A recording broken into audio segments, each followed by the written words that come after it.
Chapter 4039. Give it back to me. Qing'er was so angry that her face was livid. She walked over and tried to snatch the notebook from his hand. Give it back to me. Huh. I'm not giving it back. Li Siqing gripped the notebook tightly in his hand and snorted coldly at her. Who told you to keep complaining and remembering my name? Now I've found out that you're in a relationship.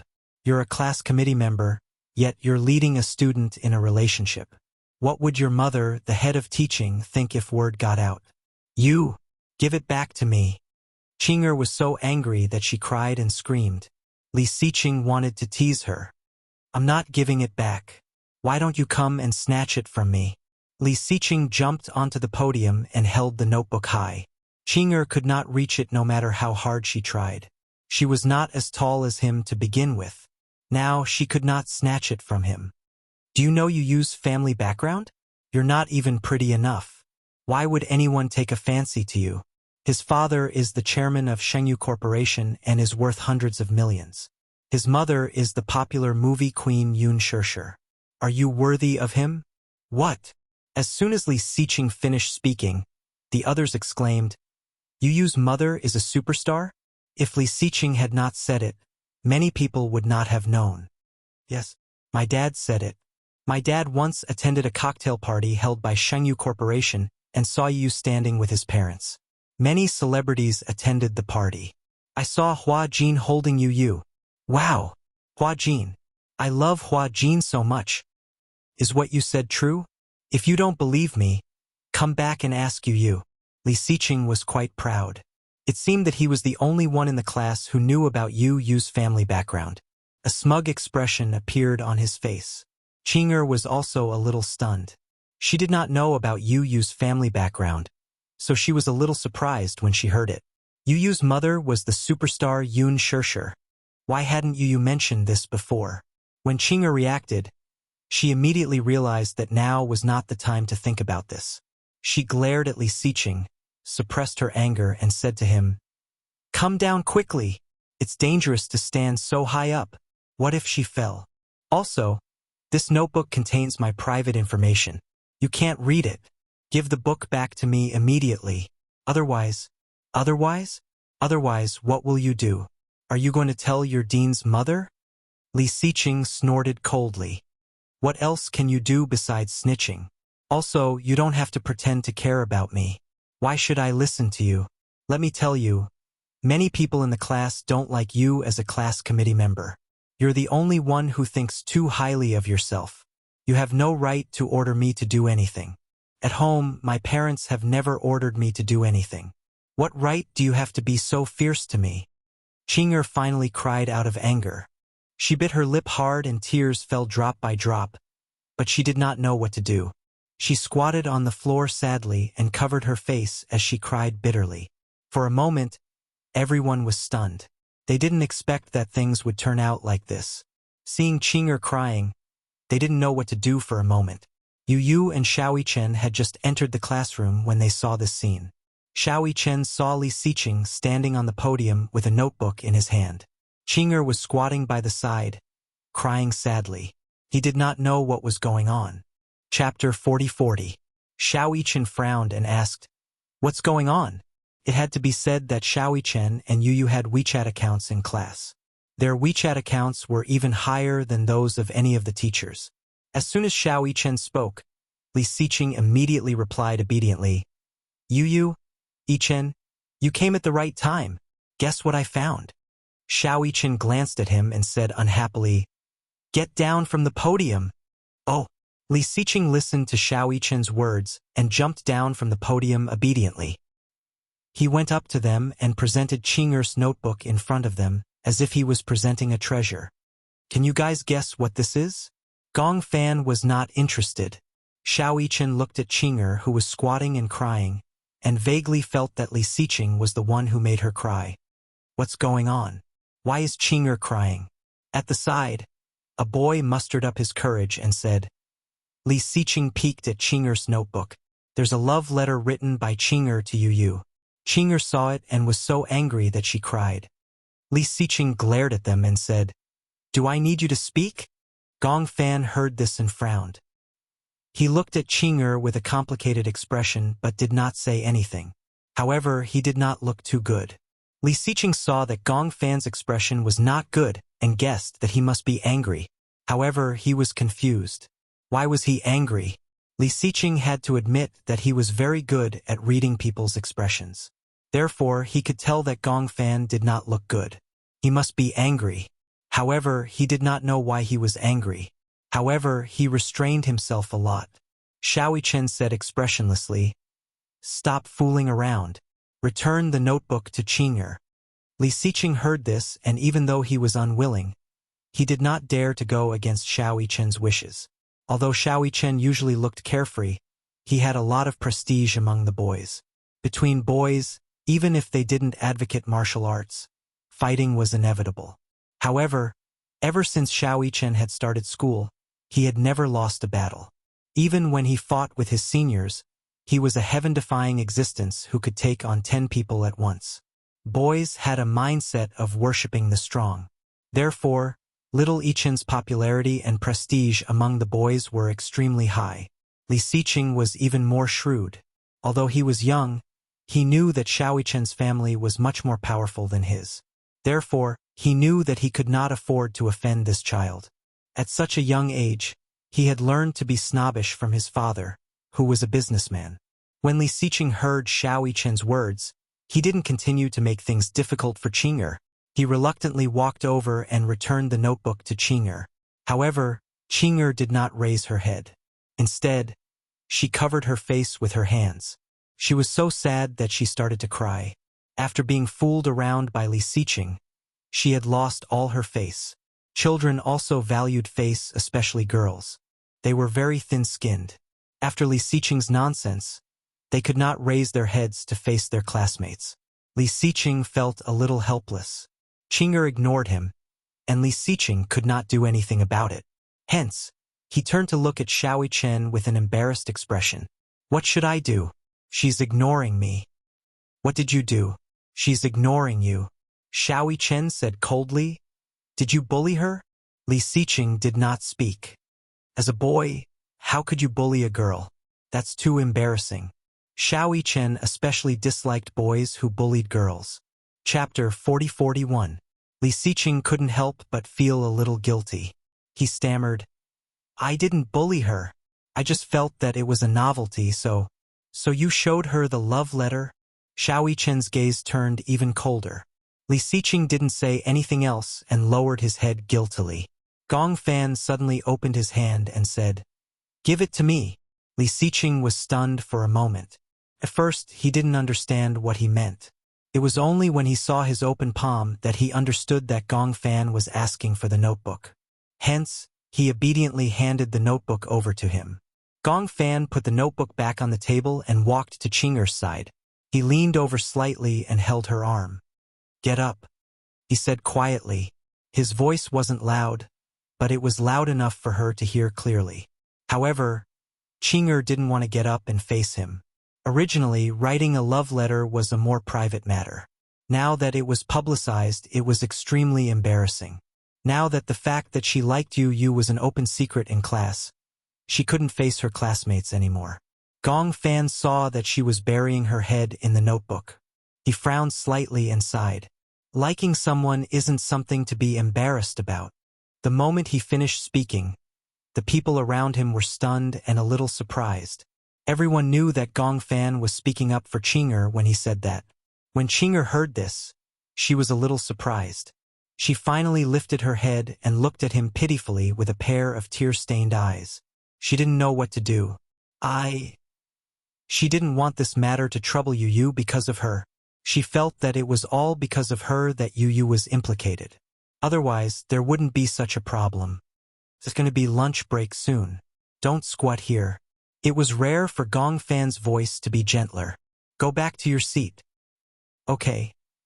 Qing'er stood up obediently and allowed him to help her back to her seat. At the side, a few girls who were enjoying the show couldn't help but feel a little disappointed when they saw this. They had wanted to watch the show and enjoy Qing'er's embarrassment. Now that Yu had stepped forward to defend her, they didn't feel good about it. He felt that Qing'er had profited from her misfortune. She had received special care from Yu Yu. Their eyes were red with envy and jealousy. Qing'er returned to her seat and continued to lie down, not daring to raise her head. Gong Fan raised his head and said expressionlessly, "No one is allowed to mention this matter in the future. Everyone present, just pretend that this matter never happened. Do you understand? Got it? Yes. We will definitely keep it a secret. Everyone must keep this a secret for Qing'er." Everyone pretended to defend Qing'er and nodded their heads. Gong Fan returned to his seat and lay on the table for an afternoon nap. During the afternoon break, Xiao Chen called Li Siqing over. Before class started, Li Siqing followed behind Xiao Chen and came back dejectedly. He walked over to Qing'er's desk, lowered his head in guilt, and said without rhyme or reason, "Qing'er, I'm sorry." Qing'er looked at him suspiciously. "Just now, Yichen lectured me harshly. I feel that the incident at noon." He lowered his voice so that only he and Qing'er could hear him. "I went overboard with the incident at noon. I apologize to you." Qing'er was a little surprised. "What?" Chapter 40-42. "What happened at noon? I went too far. I apologize to you." Qing'er was surprised. "What?" Li Siqing, who had always been proud and arrogant, was actually apologizing to her. It was unbelievable. Seeing that Qing'er was stunned, Li Siqing was also embarrassed and embarrassed. He turned his face away awkwardly and said uneasily, "I'm sorry. I shouldn't have joked about such things. I've thought about it seriously. Indeed, there's nothing wrong with liking someone. I made a mountain out of a molehill." Qing'er was completely taken aback. She originally thought that she had heard wrongly. She didn't expect Li Siqing to apologize again in such a serious manner. This time, Qing'er felt a little embarrassed. She didn't know why, but whenever Xiao Chen and Yu Yu said something, everyone in the class treated it like an imperial edict. They had said that the incident in the afternoon was not allowed to spread, so it really didn't spread. In fact, everyone who was present seemed to have tacitly agreed that the incident had never happened. Qing'er pursed her lips and muttered, "Actually, it's nothing. I was very angry at that time. Now that you've apologized, I'm not angry anymore." Li Siqing's eyes lit up when he heard this. "Does this mean that you're willing to forgive me?" "Yes. As long as you don't joke about such things in the future and don't do such dangerous things. Everything will be fine." After a pause, she emphasized, "Oh yes. Just pretend that you don't know that I like Yu Yu." Li Siqing was surprised when he heard this. At the same time, he felt a little regretful. "Did you take 'you're not good enough for Yu Yu' seriously? That's not what I meant. Actually, you don't have to think too much. There's nothing wrong with liking someone. Yes? But you can't use this as an excuse to make liking someone a problem." Qing'er sniffled and rubbed her red and swollen eyes. She put on a natural and graceful smile and said, "I admit that I like him, but I feel that my liking him will definitely become a problem for him. So, I've always kept it in my heart. I didn't expect everyone to know about it." Li Siqing felt even more guilty when he heard this and lowered his head. Ever since the children in the class found out that Yu Yu's mother was Yun Shishir, they were in an uproar.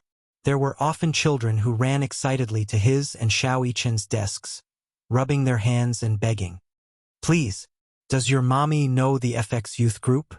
I really like these 4 little brothers. Can you help me get their autographs? It doesn't matter if we don't have 4 people. I really like Hua Jin. I feel that he is very handsome. It would be great if my husband is Hua Jin in the future. I want to take a photo with Hua Jin. Can you help me beg your mommy? If I can have a photo with Hua Jin, I think I can brag about it for a year. Please, please."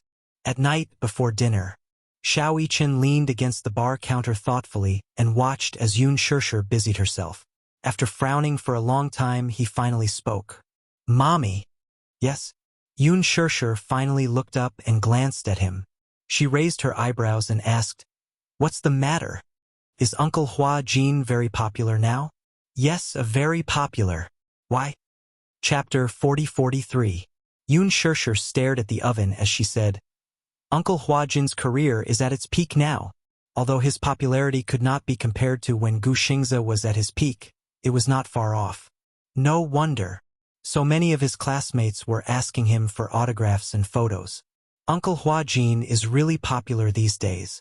Yun Shishir thought for a moment and said, maybe it has something to do with the drama that he's been filming recently. The drama that he filmed last year is called Stargazing. Isn't it one of the top shows in the ratings? I heard that he's been running around so much these past few days. As she said this, Yun Shishir was suddenly curious. Xiao Chen usually did not have the time or energy to care about Hua Jin. Why was he suddenly asking about Hua Jin? Many of my classmates are asking me for autographs. Yun Shishir was a little surprised when she heard this. Why are they asking you for autographs? That's because one of my classmates seems to know that my dearest mommy is a superstar. Perhaps it was an accident, but he spread the news to the rest of the class. Now, everyone knows that you're my mommy, and I know Uncle Hua Jin. Yun Shishir's lips twitched when she heard this. Was Hua Jin really that popular? He was so popular that he was a primary school student. There are a total of 40 students in the class. Now, almost half of them are asking me for autographs. Should I give them to them? Yun Shishir thought for a moment and pursed her lips. If it's just an autograph, then it's not a big problem. She felt that being a celebrity was just an ordinary profession. Perhaps it was because of the popularity of the audience that made it so special. Hua Jin was indeed very popular. Almost everyone in the industry concluded that Hua Jin's role as an idol had already been set. Everyone agreed that he probably could only play roles in ancient costumes and could not act in modern idol dramas. However, this year, Hua Jin completely overturned everyone's understanding of him with 2 teen idol dramas. One, Blossoming Half Summer, and the other, Starry Day. Hua Jin was already in his 20s. Even though he was wearing a school uniform, he didn't feel awkward at all. Especially since Blossoming Half Summer was an idol drama that spanned from the campus to the city's shopping mall. The male lead was played by Hua Jin from his youth to his middle age. There wasn't any sense of awkwardness. It was hard to believe that the #1 actor in costume dramas was actually more popular than costume dramas. A total of 25 autographed photos. Xiao Chen counted with his fingers and then said to Yun Shishir, "Mommy, ask Uncle Hua Jin for me. You can call him yourself. It's not like my classmate asked me for it." Yun Shishir said. Xiao Chen opened his mouth and wanted to refute, but he didn't know what to say. All right, he gave in. Sitting in the study room, Xiao Chen dialed Hua Jin's number. After a long time, the call finally got through. "Hello? Uncle Hua Jin, it's me. Ahem." Xiao Chen cleared his throat awkwardly. His face was a little red. Hua Jin was a little surprised when he heard Xiao Chen's voice. Why did you think of calling me? Can I ask you for a favor? What is it? Can you give me 25 autographed photos? Hua Jin was stunned when he heard this. Chapter 40-44. Because when my classmates found out that I knew you, they all asked me to do it. They said that they are your fans. I see. Hua Jin pondered for a moment. It's easy to get an autograph, but I won't be free for the next few days. Why don't you wait for me to take a break in a few days and I'll give you an autograph? Okay, that's good too. Xiao Chen was touched. Thank you, Uncle Hua Jin. Hua Jin was touched. Xiao Chen and Hua Jin were not close. In fact, Hua Jin liked Xiao Chen and Yu a lot. However, these two rascals were not close to anyone other than Yun Shishir. He had been worried that he could not find a chance to suck up to them. Wasn't this a good time to suck up to them? He did not expect that Xiao Chen would say thank you to him in such a sweet voice. Hua Jin suddenly realized that his chance to suck up to them had finally come. Unfortunately, his schedule was quite full these few days. Hence, Hua Jin promised Xiao Chen that he would send over the autograph as soon as he was on break. Xiao Chen was not in a hurry. However, Xiao Chen's classmates thought that Xiao Chen had forgotten about the autograph after so many days. Hence, they urged him a few times. Xiao Chen explained to them that Hua Jin's schedule was too full. He would send over the autograph in a few days when he was free. Hence, they waited patiently for a while. However, after waiting for a long time, Some of them started to complain. Is it real or not? Didn't Li Xiqing say that Xiao Yichen's mother is a celebrity? Why does it seem so difficult to get an autograph? Could it be that the autograph is fake? After all, it's weird for him to agree to more than 20 autographed photos at once. Actually, it's normal for celebrities to not know each other. Perhaps Xiao Yichen's mother doesn't have a good relationship with Hua Jin? Wasn't Xiao Yichen's mother Yun Shishir? I know her. She and Hua Jin acted in a TV series called Lethal Beauty. Have you seen it? Xiao Yichen's mother played a bad woman in the drama. I hated her to death when I was watching the drama. I couldn't wait for her to die. Shoo, you can't let Xiao Yichen hear that. I'm talking about the characters in the TV series. It's not like it's him. Even so, we can't let Xiao Yichen hear about it. He'll get angry. Yeah, it seems like he's always very serious about his family. He won't even joke about it. After waiting for a few more days, Hua Jin went on leave just as most of them were about to forget about it. He had been planning how to give Xiao Yichen and Yu Yu a surprise. In the end, Xiao Yichen and Yu Yu were completely shocked. That afternoon, during a self-study session, someone suddenly screamed, "It's Hua Jin! Wow! It's really Hua Jin!" Soon, the entire classroom was in an uproar. Xiao Yichen, who was already dozing off, was suddenly awakened by an earth-shattering scream. What the hell? Was it an earthquake? Chapter 40-45. There was a crowd of children in the classroom. Hua Jin was looking for Xiao Yichen and Yu Yu through the window. When he finally found them, he smiled and waved at them. Gong Fan turned around with a cold expression and pretended not to see them. Xiao Yichen, on the other hand, was shocked. It was Hua Jin. When he was dozing off just now, he suddenly felt as though there was an earthquake in the classroom. There was a huge commotion and he vaguely heard Hua Jin being at home. He wondered what was going on, but it turned out that Hua Jin was actually here. He came directly to the school in person. Was he crazy? Xiao Yichen had a look of disbelief on his face. Rather than saying that he was shocked, it was more appropriate to say that he was horrified. Was he crazy? Hua Jin, on the other hand, did not seem to be aware of his horror. Instead, he waved the autographed photos in his hand as though they were treasures. He smiled at Xiao Yichen through the window and said, "I brought the autographed photos over." Xiao Yichen held his forehead helplessly. He actually came all the way to the school just to give a few autographed photos. This was simply too crazy. Xiao Yichen stood up helplessly and walked out of the classroom. Hua Jin immediately came up to him and handed him a thick stack of autographed photos. The reason why he said it was a thick stack was because Hua Jin did not give him photos, but handwritten photos. Autographed. Said, "Where are the photos that you promised?" Hua Jin said proudly, "These are all limited edition photo albums. You can't buy them normally. I hoarded them and prepared them as gifts for my fans. I've offered them to you. Are you still not satisfied?" He talked non-stop. After a pause, Hua Jin lowered his voice and said angrily, "Besides, how shameful would it be to give them photos? Wouldn't they secretly say that you're petty?" Xiao Yichen rolled his eyes. "It's already troublesome to help them. Why do they have to ask for this and that? Isn't it fine if it's just a signed photo?" Hua Jin shook his head and sighed. "Since they're all my little fans, then I'll just treat it as me giving my fans some benefits." Xiao Yichen raised his eyebrows. "All right. By the way, how did you get in here? No one stopped you?" As he spoke, he suddenly thought of something. "Also, you raided my school. What are you trying to do?" "I have a surprise for you." "Haha. There's no joy." Xiao Yichen glanced at him. "Our school is heavily guarded and outsiders are not allowed to enter. How did you get in?" When Hua Jin heard this, he was a little surprised. "Is that so? Actually, I didn't want to come in. I wanted to call you at the school gate and ask my assistant to bring it in.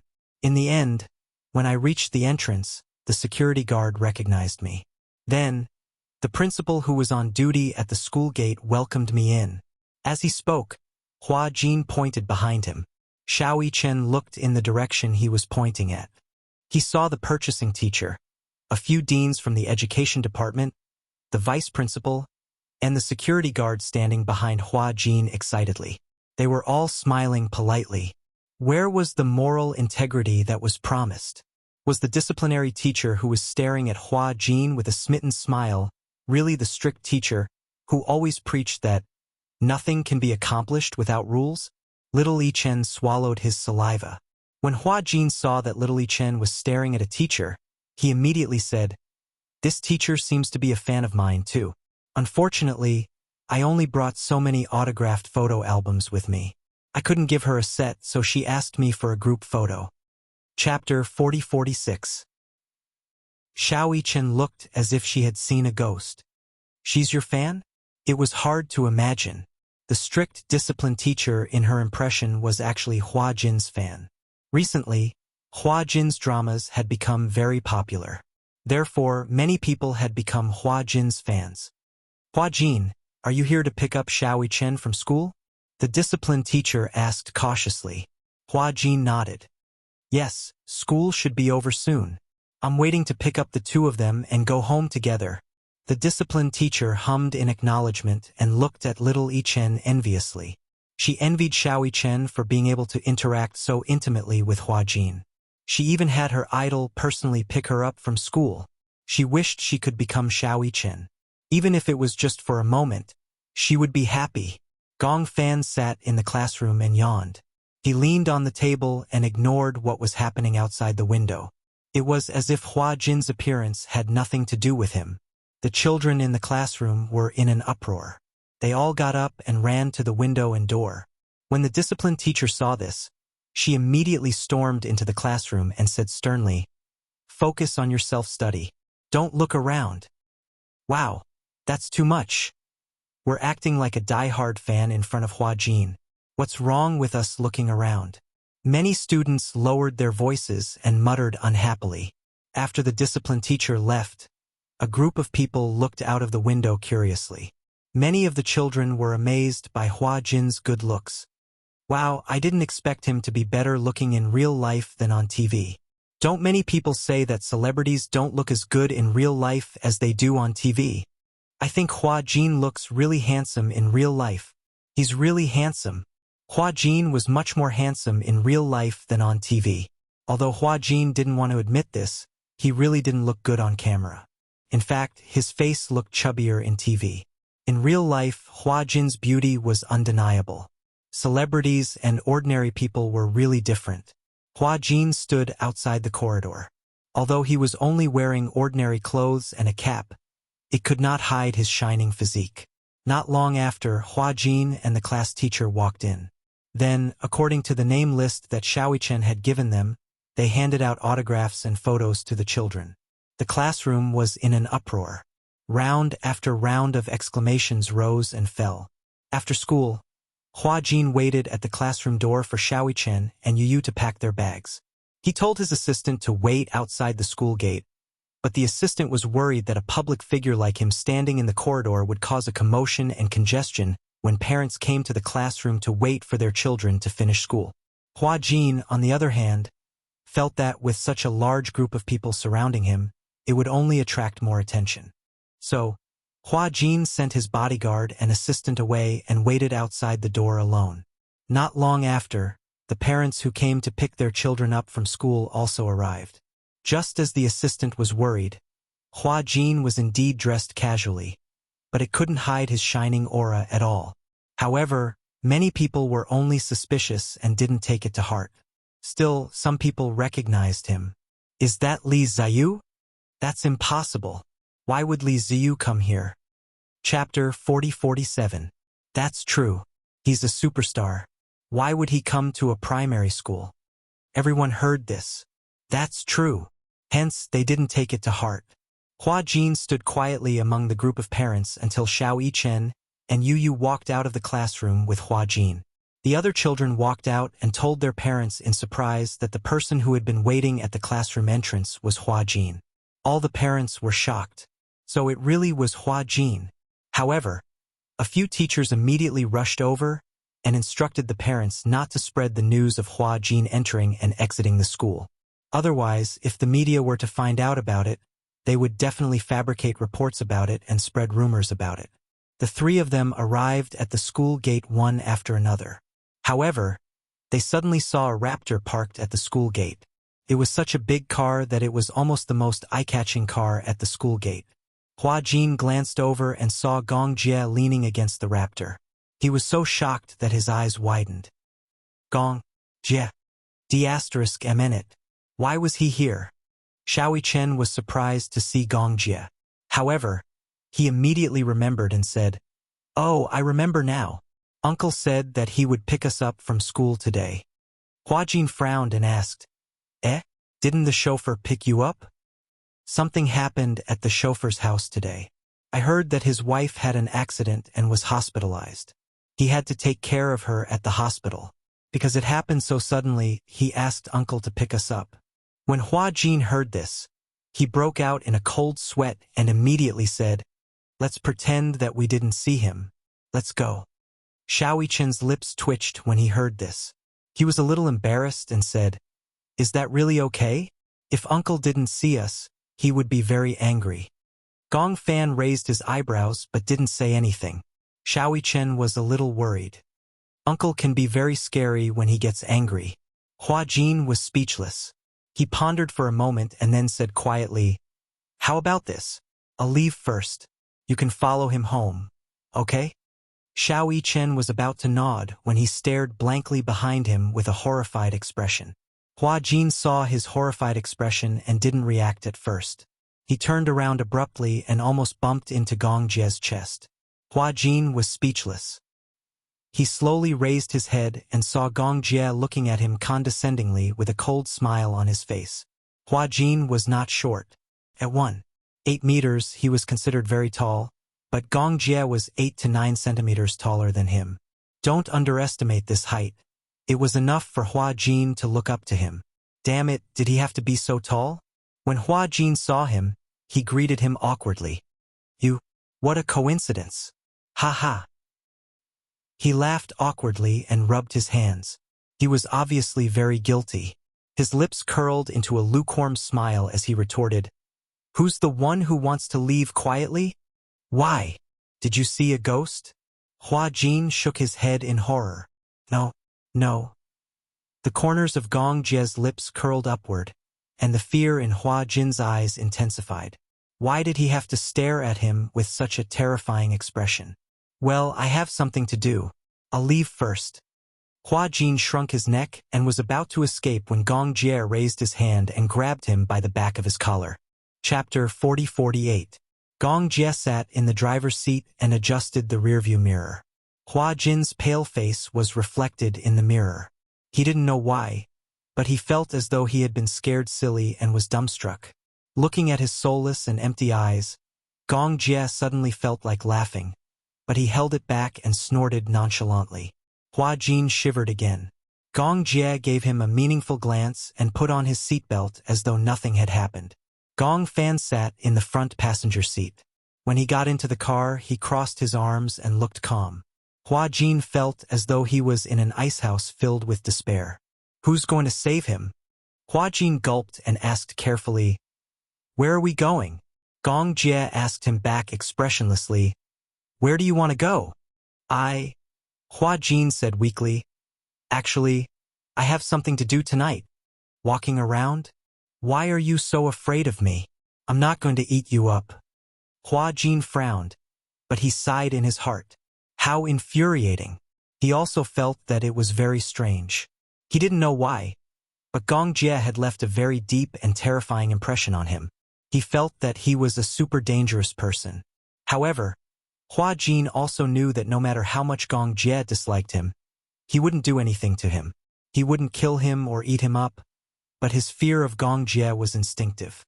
Instinctive fear. Gong Jie said coldly, "I'm not going to eat you up. You don't have to be so afraid of me." He sized up Hua Jin through the rearview mirror, and Hua Jin could also size up Gong Jie through the rearview mirror. Gong Jie didn't know why, but even though he was smiling, he felt as though a layer of ice had formed on his face. He realized that Gong Jie and Gong Fan were indeed uncle and nephew. Regardless of whether he was happy or unhappy, He always acted like he was unapproachable to outsiders. But even when he was angry, he still looked gentle in front of Yun Shirshir. He couldn't be more envious. In this world, perhaps only Yun Shirshir could enjoy such a privilege.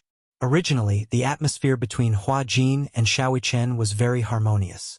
However, ever since they got into Gong Jie's car, both of them were as quiet as chickens.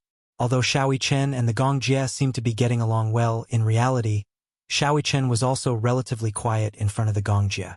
He did not dare to speak carelessly, because Gong Jie would scold him. Gong Jie's mouth was also very vicious. He was almost on par with Yu, and he hit the nail on the head. He still remembered that Xiao Chen had drawn a picture and showed it to Yun Shirshir as though he was presenting a treasure. Gong Jie happened to be beside them, and he quietly said, "Is this a scribble?" Xiao Chen's entire being withered. How could they bully him like this? Moreover, the uncle and nephew were ganging up to bully him. Gong Jie even said that Xiao Chen's genes must have mutated. Otherwise, how could you be so stupid when Xiao Chen was so smart? However, fortunately, Mu Yaja was on Xiao Chen's side. He casually said, "Why don't you say that Yu's genes have mutated?" His IQ is already considered heaven-defying for a child his age. Although this sentence didn't carry much weight. But at least he had his daddy's support. Could be said that the family was divided into two factions. Mu Yaja and Xiao Chen, Hua Jin, Yu and Gong Jie. Yun Shirshir was in the middle. At that moment, they happened to pass by the intersection of the street. Chapter 40-49. Gong Jie immediately stopped the car and instructed Xiao Chen, "Sit here obediently. Uncle will buy it for you." After a pause, he glanced at Gong Fan. "Do you want some?" Gong Fan's face was full of disdain. "No." "Then what do you want to drink?" "Wolfberry tea." Gong Jie mocked. "Are you a Buddhist primary school student? You're so young and you're already so concerned about your health." "I don't like things that are too sweet." Hua Jin muttered curiously. "That can't be.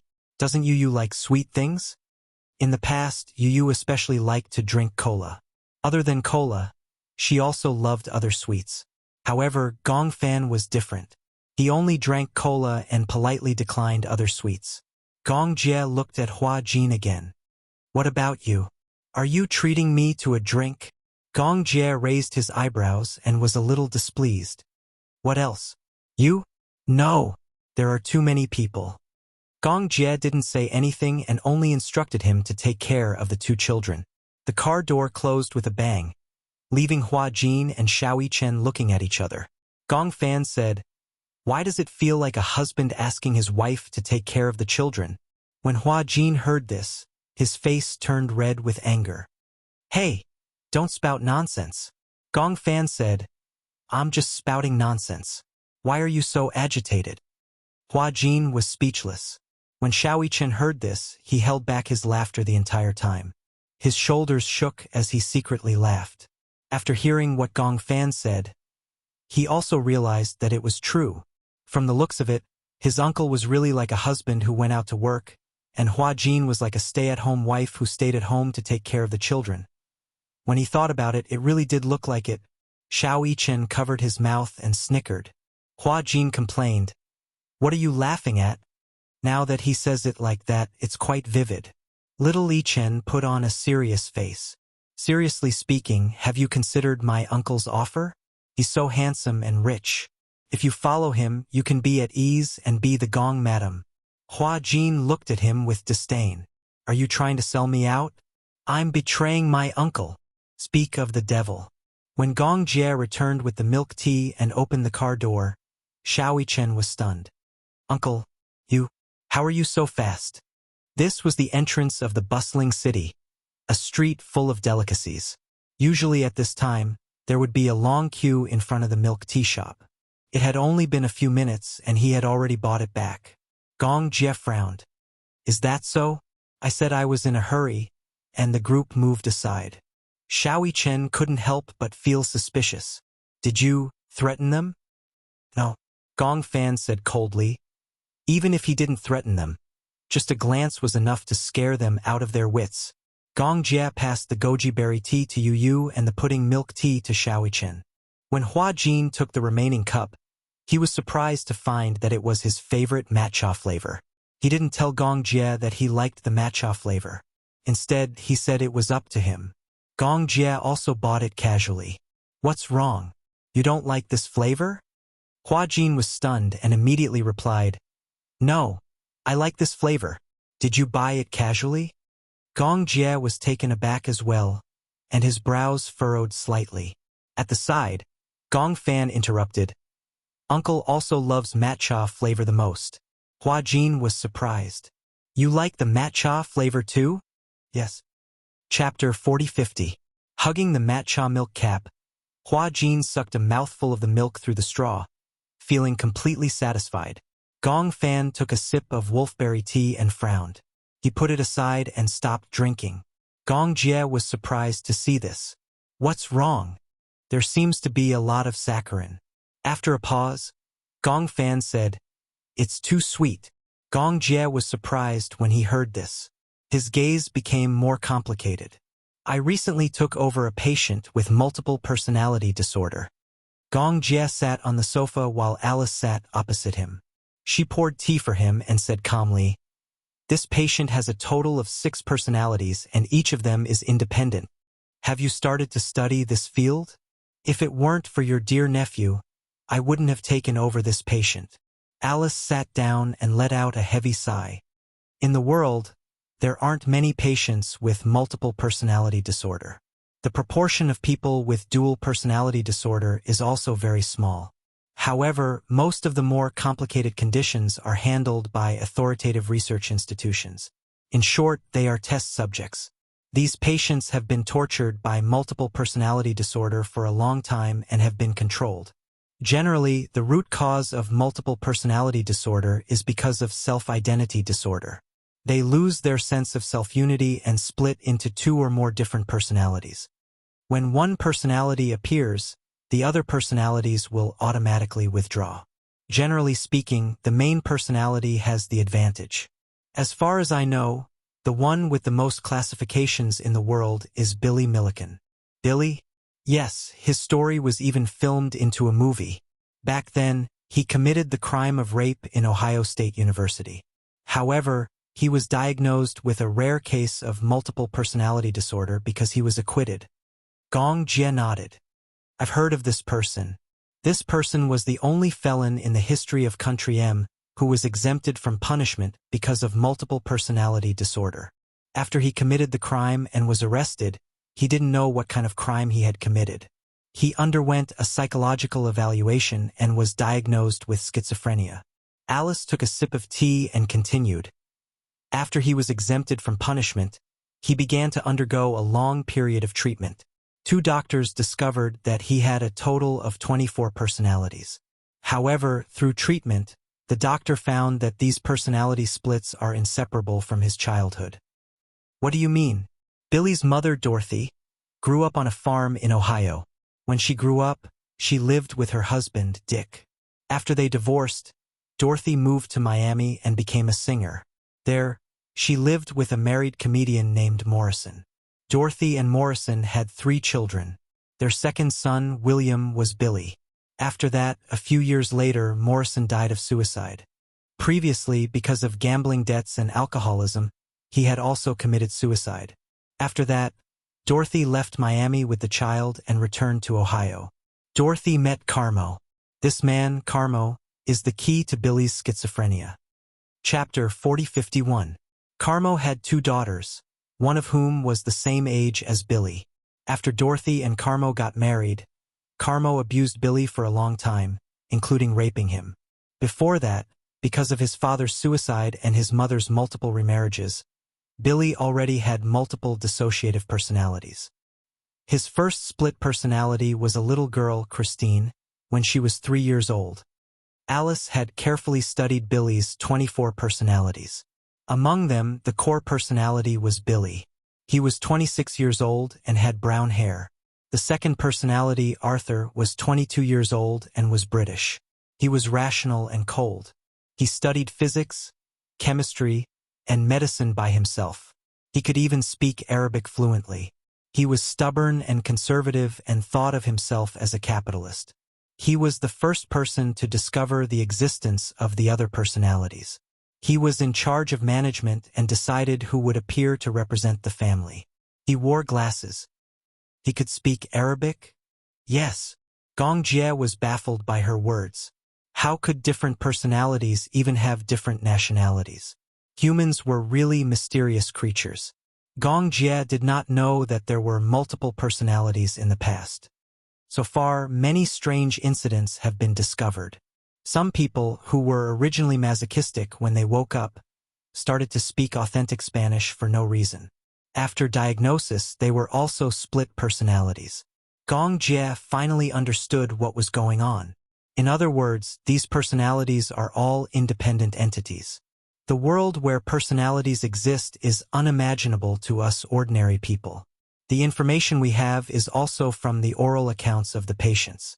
For example, Billy had a split personality when he was 3 years old.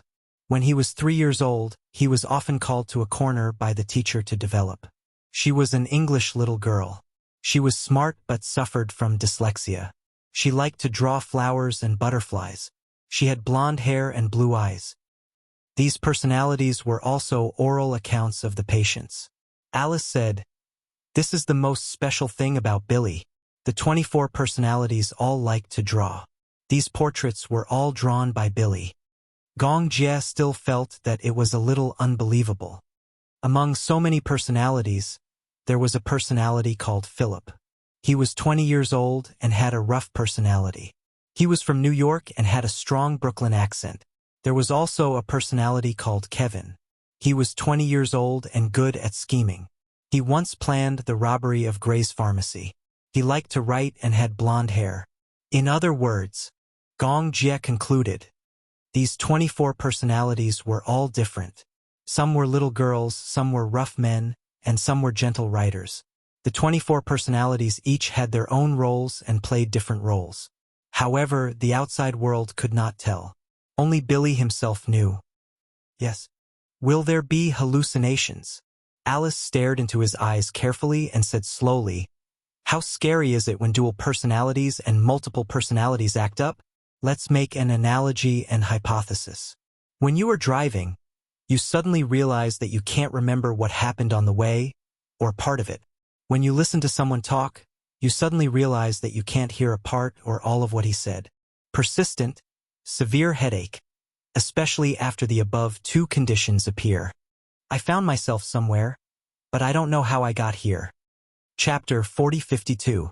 Persistent, severe headaches, especially after the above two conditions appear. You realize that you are somewhere, but you don't know how you got here. You realize that you are wearing unfamiliar clothes, but you don't know how you put them on. Sometimes you feel that the people, objects, or the world around you are not real. You feel as if you are standing next to yourself and watching yourself do something, or you are watching yourself as if you are observing another person. You face the mirror, but you realize that the person in the mirror is not looking at you, or you don't know yourself. You feel that you are in a familiar place, but you realize that you are very unfamiliar or unfamiliar with it. You are so focused on a fantasy or daydream that you feel as if it is really happening to you. When you are alone, you talk to yourself loudly. You realize that you can't remember if you have done something before. Sometimes, you realize that you are observing the world through a layer of fog. People and objects are very far away from you, and you can't see them clearly. Alice rattled off one item after another. Every one of them was enough to make Gong Jie tremble in fear. Multiple personality disorder was such a terrifying world. Gong Jie's expression could not help but become a little solemn. Is it very difficult to treat? It's very difficult, but it's not impossible. Alice continued, more than 10 years ago, there was a patient with multiple personality disorder in Lima. This patient had a total of 10 personalities, and 3 of them were very brutal and very disobedient. Therefore, the hospital prepared a very cruel electric shock treatment for this disobedient patient. Electric shock. Gong Jie was shocked when he heard that. Isn't that? It's very painful.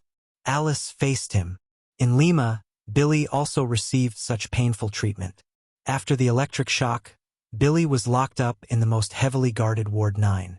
Most of the personalities gave up hope of living and focused on entering the land of death. The land of death. Yes. Once they enter the land of death, these personalities will be cruelly killed, which means that they will sleep forever. However, it is not ruled out that they will wake up again. However, among the 24 personalities, a teacher appeared and took over the body. He was the sum of the 23 personalities, and he had the memories and abilities of all of them. He was unwilling to bow his head to Lima and refused to admit defeat with his death. He wanted to resist and announce Lima's tyranny to the world. He wanted to completely destroy this hell. After that, this personality used his brilliant acting skills and communication skills to convince Lima that he had become obedient enough. Hence, he was transferred from the strictest room, room 9, to the most relaxed room, room 6. Among them, one of the personas wanted to kill the doctor who took over him, but he was stopped by the teacher. This persona of the teacher was the cleverest of the personas. He started to collect evidence of the hospital's illegal activities. Without a pen and paper, he pulled out a cotton ball from inside his blanket. He wet it and started to write under the bed. He stole his wardmate's tape recorder and stuck it into the toilet vent to record the contents of the medical team's meeting. With the evidence of overdose, he threatened to give him a pen, paper, and visitation rights immediately. This personality is really smart. Yes. Chapter 4053. When Gong Jie heard this, he seemed to be deep in thought. Alice changed the topic. I don't have many chances to come into contact with patients like Billy. After all, there are so many patients with multiple personalities. It's really rare. But recently, I got an opportunity to take over a patient. What kind of patient is she? An 18-year-old girl named Lucy. Lucy? She's an Englishwoman who grew up in New York. I've been treating her for 2 months. Then, I found out that her split personality is also related to her childhood. When Gong Jie heard this, he kept quiet and listened carefully to Alice's analysis.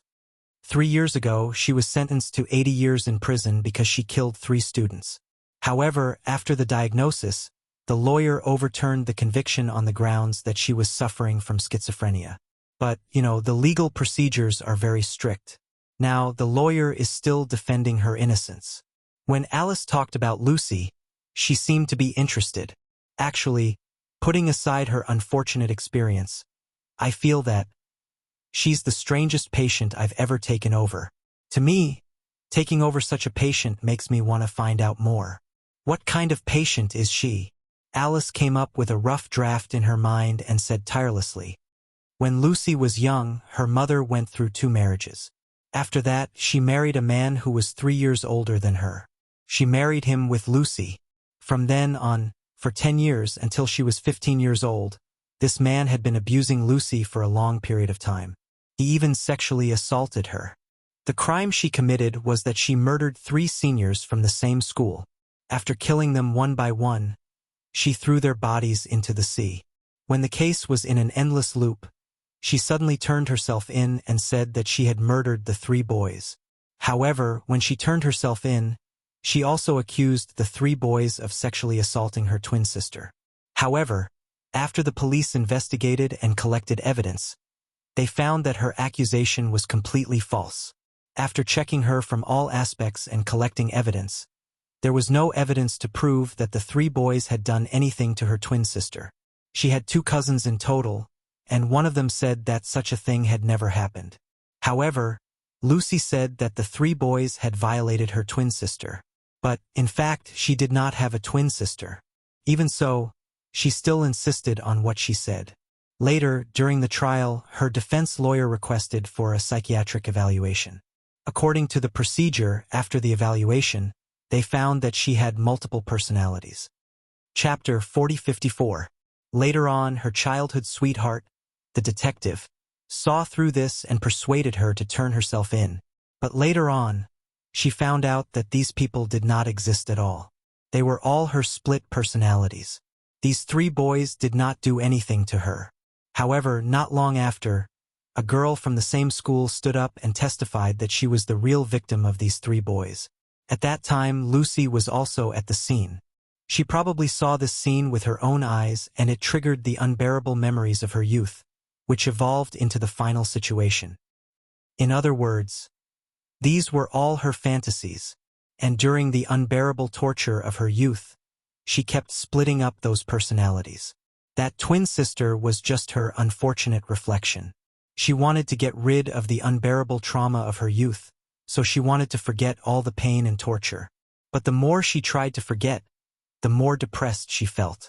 So, gradually, she split up a second personality to bear these painful memories. The more Alice said, the more uneasy Gong Jie felt. He had a feeling that Lucy's situation was inexplicably similar to Yu Yu's. When I hypnotized Yu Yu back then, I entered his memory and dug out a lot of painful memories from his memory. Presumably, Gong Fan's personality was Yu Yu's split personality to bear the pain and unbearable memories. Gong Jie muttered to himself in shock. Gong Fan was actually Yu Yu's split personality? Yes. So Yu Yu felt a lot of guilt towards Gong Fan, because this personality was created by him to bear the pain. So, Gong Jie followed his words and said, "So, Yu Yu was unwilling to destroy him." "Yes, Yu Yu is very kind, really kind." After a pause, Alice continued, "So, I've been thinking of a way." "Yes? I once thought of creating a society with a personality to maintain order. Would this solve the problem?" Gong Jie was a little worried when he heard this. "You mean you want to create a third personality or a fourth personality?" "Yes." "No." Gong Jie's attitude was firm. "If that's the case, a person's spirit won't be able to withstand it." "Create more personalities to form a society of personalities?" "No, I won't agree." Alice's methods always frightened him. Indeed, this personality society was as shocking as the Sky Eye plan that Yu Yu had proposed. "Do you think I'd use Yu Yu as a test subject?" Alice laughed it off. "No, I won't. I'm going to treat that girl now. If there are no accidents, I'll manage her personality and create a personality society. If this treatment plan works, maybe I can consider it." Gong Jie neither nodded nor denied. He just remained silent. He also wanted to take a gamble. "That girl became your test subject?" "He's not a test subject." Alice shook her head and said, "Do you know why she's in my hands?" "Why?" "Because everyone is at their wits' end." Chapter 4055. Speaking of electroconvulsive therapy, Gong Jie was a little curious and asked tentatively, "What exactly is electroconvulsive therapy?" Alice furrowed her brows and continued, "Do you know why personalities exist?" "Why?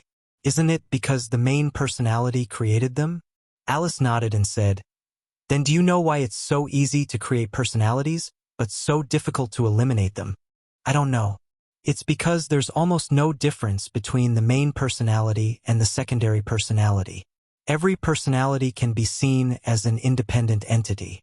Then, since they're no different from ordinary people and ordinary people don't want to die, why would a personality be willing to be destroyed so easily?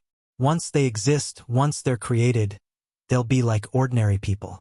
They'll have 7 emotions and 6 desires, independent thoughts and selfishness, and even ambition.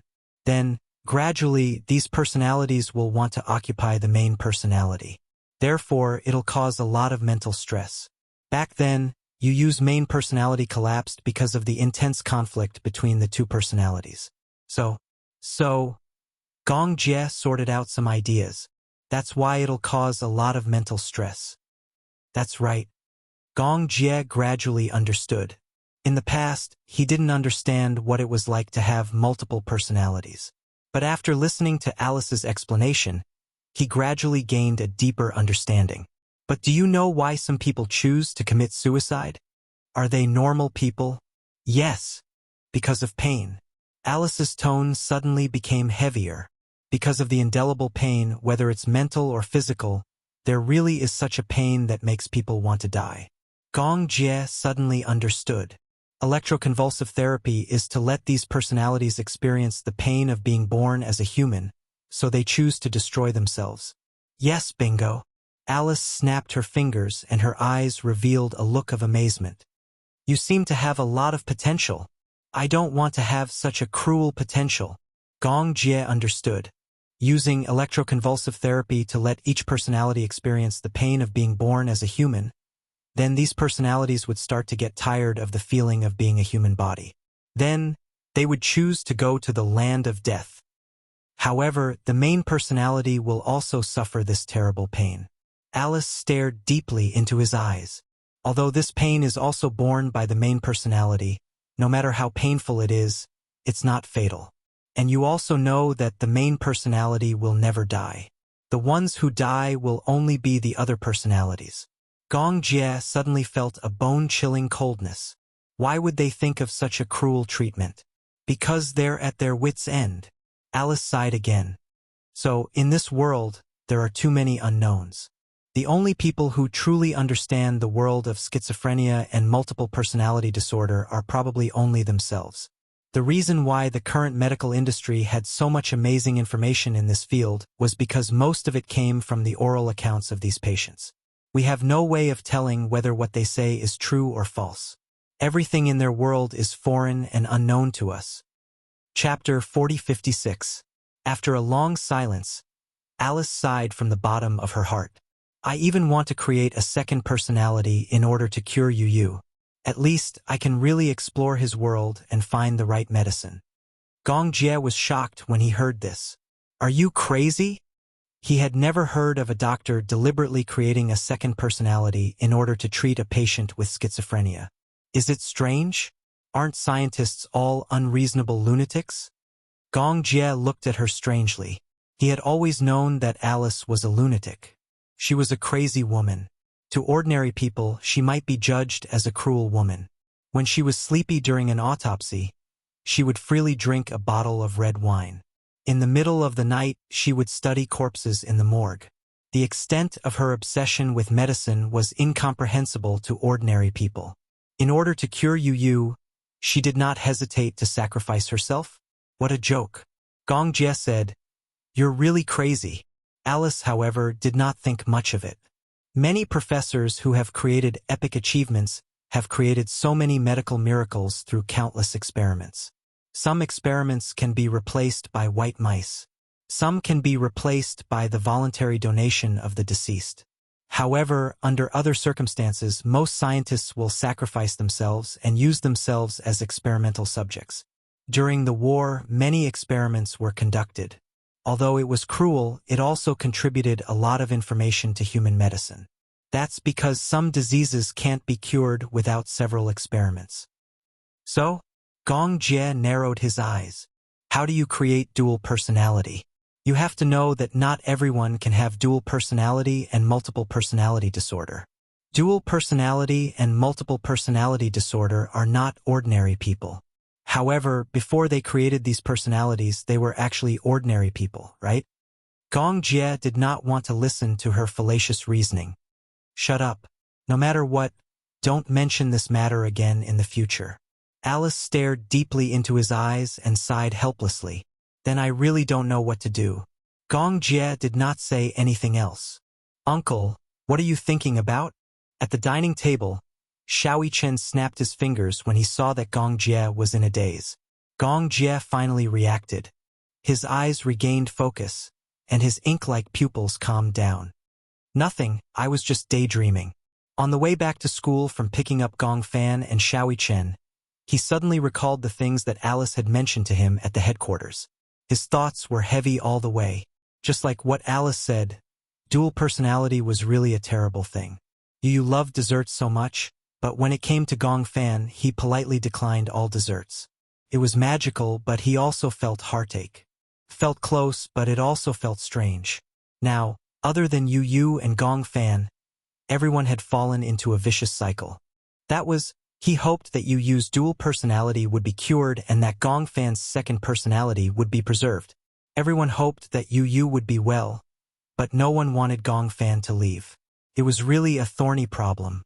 Gong Jie propped his chin on his hand and gently took a sip of the red wine. Yun Shishir, who was beside him, sized him up silently.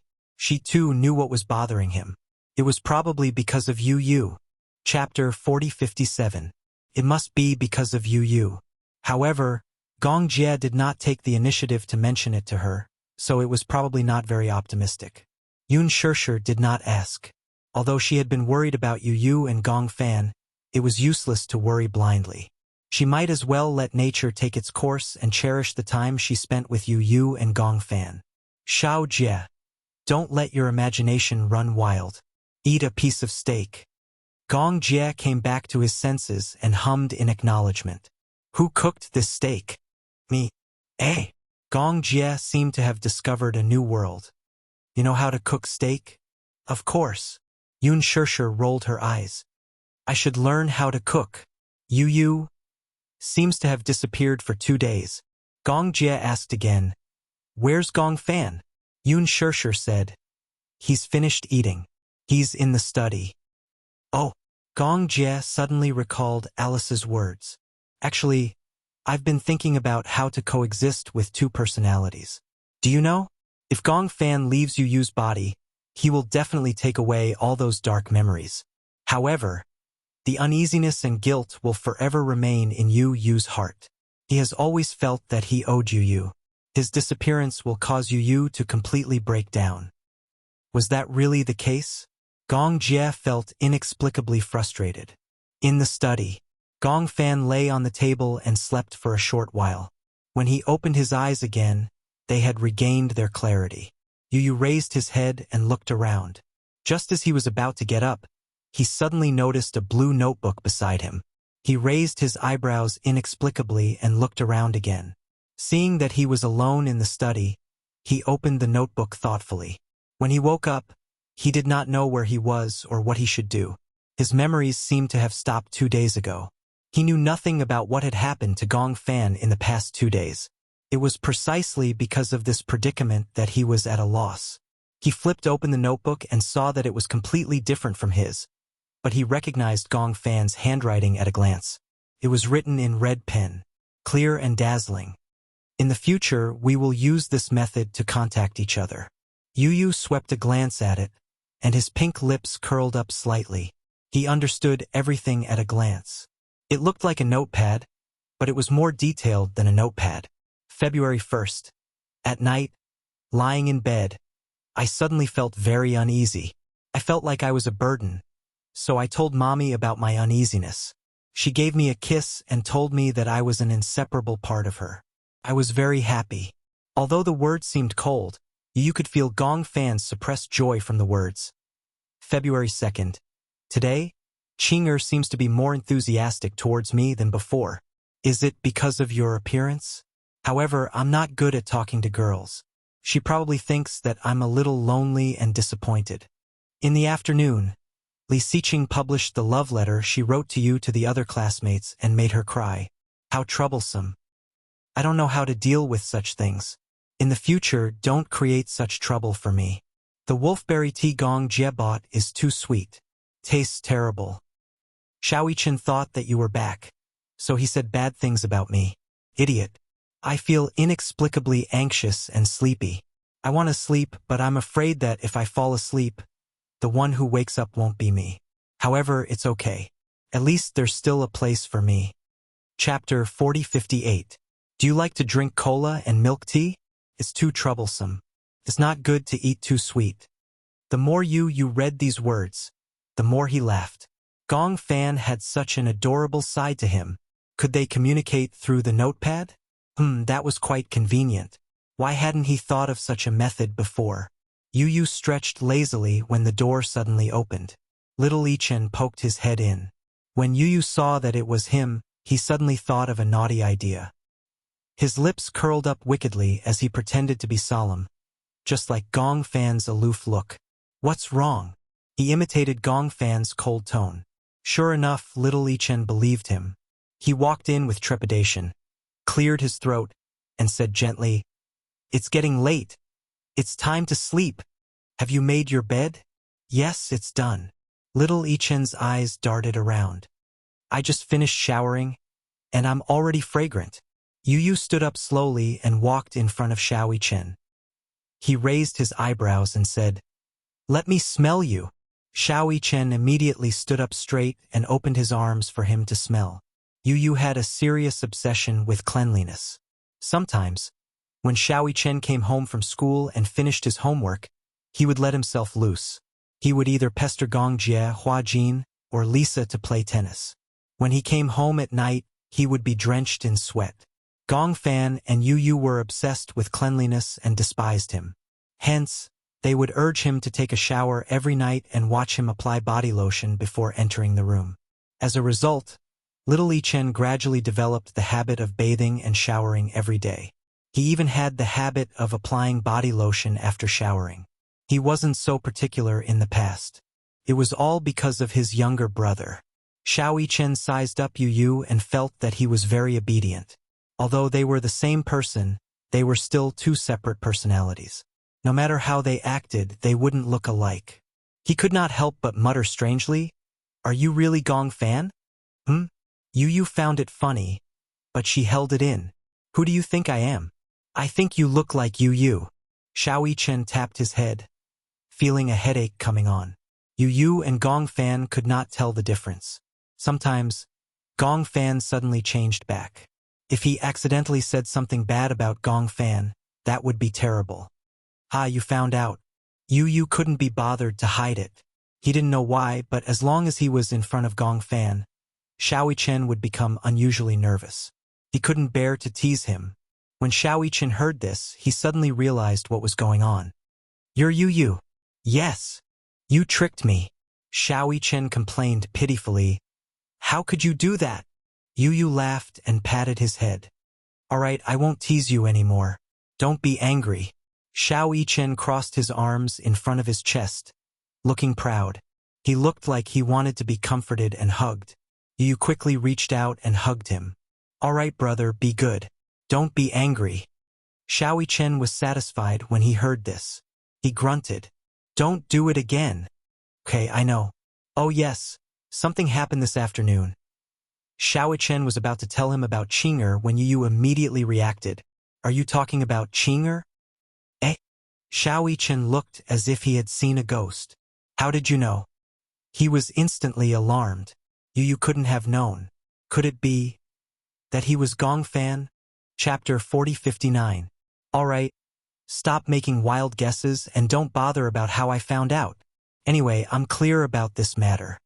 The way he communicated with Gong Fan was a secret. Even if it was Mommy, he wouldn't tell her. This was a secret that only belonged to them. "Is Uncle around?" "Yes, he's on the balcony on the second floor." "What's the matter?" Yu Yu said, "You can go back to your room first. I have some matters to discuss with him." With that, Yu Yu walked up to the second floor. When he reached the second floor, he bumped into Gong Jie, who was about to go downstairs.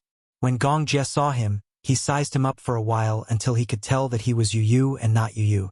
Then he tried to greet him. "Yu Yu?" "Yes." Yu Yu's eyes turned into crescents. "Uncle is very smart to recognize me. He won't smile like you." Gong Jie paused and immediately corrected him. "He doesn't like to smile much." "Is that so?"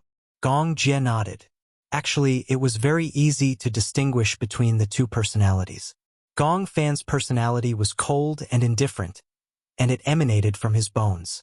On the other hand, Yu Yu's warmth, even if it was just a look, could make people feel very warm from the bottom of their hearts.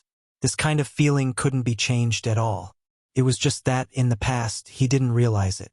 He just found it strange. How could a child be so smart? He pretended to be so obedient in front of Yun Shirshir, but in fact, he was a terrifying child. He was very shrewd, but in front of her, he acted so innocent. It was just that back then, he didn't expect that Yu Yu had a split personality. If he had noticed this, he would have handed Yu Yu over to Alice immediately. It wouldn't have been delayed until now. "Are you looking for me?" "Yes." Gong Jie was a little curious. "Why are you looking for me?" "Gong Fan wants me to tell you that no matter what you buy for him next time, it has to be sweet. He doesn't like it if it's too sweet." "That's all?" Gong Jie broke out in cold sweat. "Of course not." Yu Yu walked to the railing of the balcony and leaned against it lazily. She enjoyed the night breeze and gently closed her eyes. Gong Jie walked behind him and looked at his back. After a while, he came to his side and leaned against the fence with him. Uncle and nephew, just like that, faced the night breeze. The wind at night was a little cold. Coupled with the drop in temperature at night, it occasionally became a little sharp. Gong Jie felt a little cold, so she asked, "Aren't you cold?" Yu shook her head and narrowed her eyes. She seemed to be enjoying herself. Gong Jie complained, "Did you run up here just to drag me along with you in the cold wind? There are many things that I want to tell you, but when I close my eyes, I suddenly forget them. You're not that old yet. How did your memory become so bad?" "Yes, maybe I'm old." When Gong Jie heard this, he was dealt a huge blow. "If you're old, then won't I be ascending? Isn't it good to be exposed to the cold wind? You'll be more awake when it's cold." Gong Jie didn't know whether to laugh or cry. It's already so late. It's time to sleep, but you're telling me that you want to be more awake? I don't want to sleep. Yu was actually very sleepy, but he didn't want to waste any time on sleep. He wanted to be more awake. Even if he had to lean against the balcony to enjoy the cold wind and look at the night sky, it was better than closing his eyes. Chapter 4060. What kind of unorthodox saying is that? Yu smiled. Someone else said it. Gong Jie disagreed. Then have you heard of this saying? Go ahead. Gong Jie said, "You can only live longer if you sleep early. You can easily die if you sleep late." Yu nodded. This saying is very pertinent and also very scientific. Gong Jie turned around and leaned against the fence. Suddenly, he asked seriously, "Can Gong Fan hear what I'm saying now?" "He can't. In other words, no matter what I say to you, he won't hear it." Yu nodded. "Of course. It's very strange." "How is it strange?" Gong Jie narrowed his eyes. He couldn't tell. In the past, you had dual personality, but the difference wasn't so obvious. Yu was stunned for a moment and quickly understood what he meant. In the past, his personality was controlled by me. Rather than saying that I controlled it, it was because I didn't realize his existence at all. When he appeared, I still had a vague memory. I also vaguely knew what he did and said. I was just curious why I couldn't control myself, but I didn't know what was wrong with me. I only knew that sometimes, I often couldn't control myself to do some things and say some things. I also know about that world-shaking Heaven's Eye project. Gong Jie nodded. Then why couldn't you control yourself in the end? Yu continued, "Alice hypnotized me. She entered my hypnotic world and discovered my second personality. Actually, erasing my memory was just hypnotizing my first personality and sealing it. From then on, my second personality was completely out of control. I also tried to suppress it. However, it gradually got out of control." Gong Jie was silent for a moment. Suddenly, he asked with a serious expression, "Actually, there is a treatment plan. Gong Fan is willing to sleep and go to the land of the dead. Are you willing to—" "I'm not willing." Yu interrupted him. Although it was an understatement, one could vaguely see that he was trembling. Gong Jie couldn't bear to see him like this. Actually, I used to hate him very much. However, later on, I realized that I was the one who created his birth. I forced all the memories related to pain onto him. Only then could I be at ease. He, on the other hand, has always been shouldering so much. He is also a part of me. Why do I have to destroy him?" Gong Jie was still silent.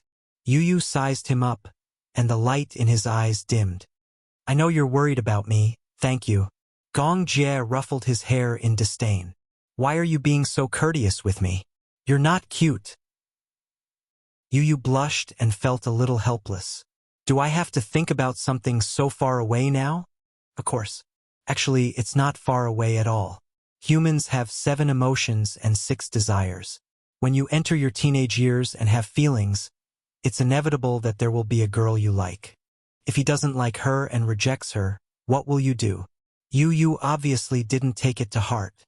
"It's hard for me to imagine liking someone. Do I have to live with my wife after getting married? What else?" Chapter 4061. It's hard for me to imagine falling in love with someone. Do I have to live with my wife after I get married? What else? Gong Jie asked, "Do you want to stick to your mommy for the rest of your life?" Yu hesitated for a moment before replying, "If Daddy doesn't mind, he'll definitely mind. Who doesn't want to be alone?" It was rare for Gong Jie to take Mu Yaja's side and think about it. "Don't tell me you'll become a mommy's boy when you grow up." "I don't know. Isn't a mommy's boy good?" "Mommy's boy is despised. If you act like this, it'll inevitably cause a fight between mother-in-law and daughter-in-law." Yu's lips twitched. "Uncle, you're not even married yet. Why are you thinking about what will happen after I get married?" Gong Jie snorted coldly and said disapprovingly, "I'm just worried about you. Uncle, don't worry about me. It's better for you to worry about your own life." When Gong Jie heard this, he smiled indifferently. "I think it's more comfortable to be alone. I'm not interested in women." "Oh." When Yu heard this, he couldn't help but feel a little gossipy. "So you're really into men?" Gong Jie frowned and glanced at him. "You seem to be very nosy about my love life." "Get over it. Don't care about what the world thinks." Yu patted him on the shoulder like an old man and consoled him. "Society is very open now. It's not uncommon for men to like men. Love is free. You can fall in love even if you're of the same gender." Gong Jie's eyelids twitched again. It was really hard to imagine that such words would come out of the mouth of a 10-year-old child. Felt very out of place. Gong Jie suddenly changed the topic. "Alice recently took in a girl. Like you, she has multiple personality disorder. She's 18 years old. It's said that she plans to study this girl's illness and delve into this field." When Yu heard this, he was a little surprised. "Multiple personality disorder?" "Yes. Can I see her?" Gong Jie raised his eyebrows. "Why do you want to see her?" "Can't I?" Yu pouted, feeling wronged. Gong Jie couldn't persuade him. "Okay, I'll take you there when you're on vacation." "Yes." Yu paused and suddenly shushed Gong Jie mysteriously. "Don't tell Gong Fan about this, in case he gets sensitive." "Got it." The girl named Lucy mentioned by Alice was being held in Miami's Michelle Hospital.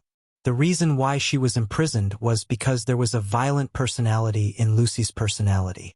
Therefore, Lucy was once seen as a dangerous person and was heavily monitored, completely losing her personal freedom.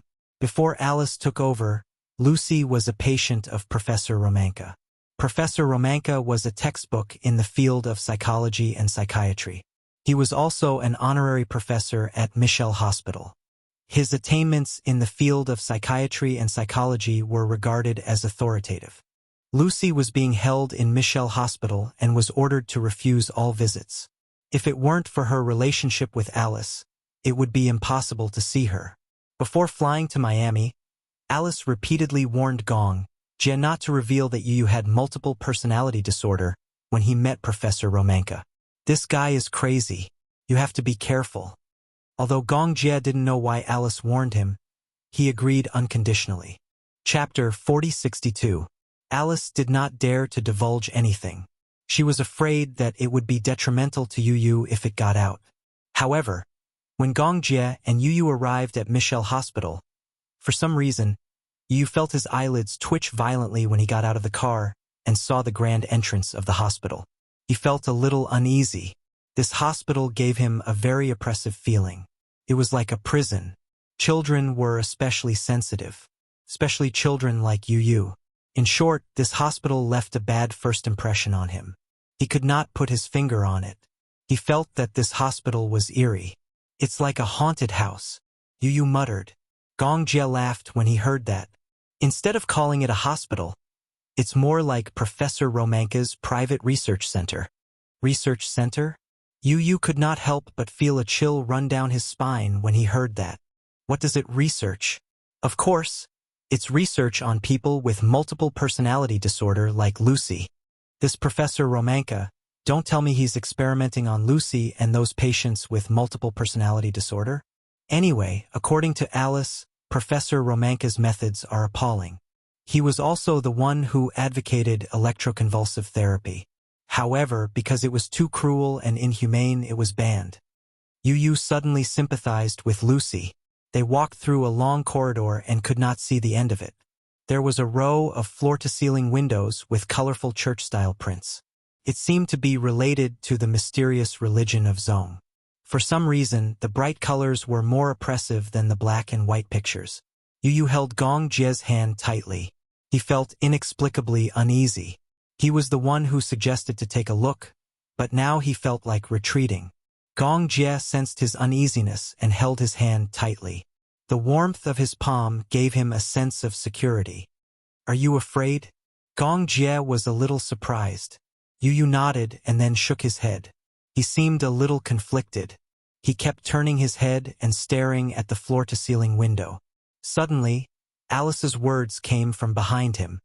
"Don't stare at the window." Gong Jie and Yu were startled.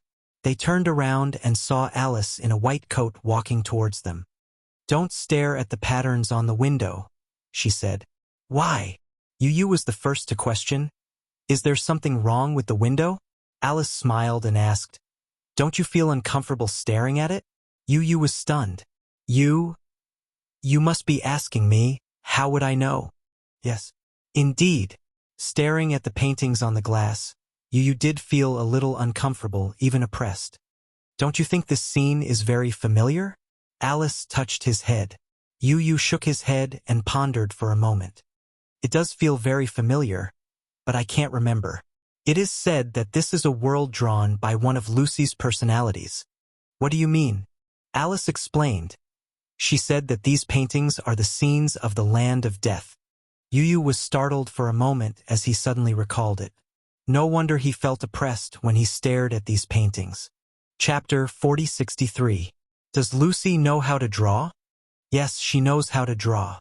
After Professor Romanka discovered this talent of hers, he nurtured her diligently and guided her to draw the world that is unknown to the world.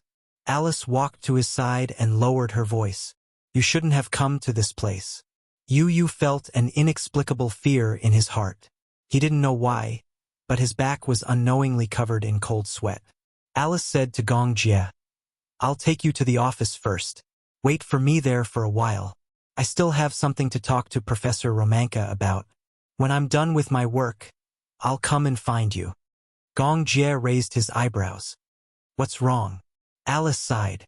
"Professor Romanka doesn't seem to be willing to let her go." "Lucy?" "Yes." Alice nodded. "He wants to continue his research on her and can't bear to give her to me. I'm still communicating with him. This old man always goes back on his words. What a headache." She brought Gong Jie and Yu to a room and told them to stay in the room and not go anywhere. Yu sat down on the sofa and looked around. This was a very large room. There was a desk, 2 stools, a row of sofas, and a row of bookshelves. Other than that, there was no other decoration. Many abstract paintings were pasted on the snow-white walls. The colors were warm and made people feel comfortable. Gong Jie looked at these paintings and suddenly said, "Once the patient enters this room, these paintings will start to give him a psychological suggestion." "Psychological suggestion?" "Yes." Gong Jie sat down on the sofa. Seeing that Yu had a strong desire to explore psychological suggestions, he said, "Someone did such an experiment. A death row prisoner was brought to a room and blindfolded. Then his limbs were tightly bound. At this time, a doctor used a scalpel and made a shallow cut on his wrist. Blood flowed out. There was a basin beside his hand. Although it was bleeding, it wasn't fatal. However, the doctor opened the cap of the 4-drip bottle, and the water dripped down the tube into the basin drop by drop. At first, the prisoner on death row had a relaxed expression, but as time passed, he began to cry in pain. He began to struggle, and he began to fear death. He thought that the dripping sound was the sound of his blood draining away. He began to complain of a headache, vomiting, and his nerves were tense. And then, later on, he really died. Yu was speechless. How can that be? Scared to death? No. Parasympathetic rebound caused cardiac arrest. Gong Jie continued. When the patient enters such a room and sees these paintings, they begin to be hypnotized and gradually let down their guard. So it's like that. Yu suddenly felt that doctors were very scary. Gong Jie saw through his thoughts at a glance. "Do you think it's scary?" A little. That's right. Don't find a wife who studies medicine in the future. He was actually in the mood to make such a cold joke. Yu did not sit still. He stood up and walked around the ward. Then he walked to the office desk and sat down on the leather chair. When he sat down, he vaguely saw a dark shadow under the desk. Yu looked at the edge of the bed and saw a snow-white shirt through the light. He was so shocked that he stood up immediately. When Gong Jie saw this, he walked towards him vigilantly. Chapter 4064. He was so shocked that he stood up immediately. Under the table there was a mass of dark shadows. It felt like a person was hiding under the table. Who's there? Yu stared at the shadow warily.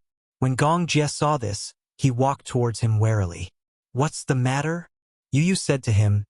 Someone's hiding under the table. Upon hearing this, Gong Jie also became alert. He glanced at the shadow and said coldly, Who's down there? Shoo! A childish voice came from under the table. Yu could vaguely tell that the voice belonged to a 7- or 8-year-old girl. A little girl? There was someone in the room? Gong Jie was also very surprised. When he and Yu entered the room, although they didn't pay much attention, with his vigilance, he wouldn't have only noticed if there was someone in the room. This girl was hiding there. Even her breathing was very light. Yu didn't let his guard down just because it was a child's voice. He casually pulled the curtains open and looked around. The shadows were dispelled.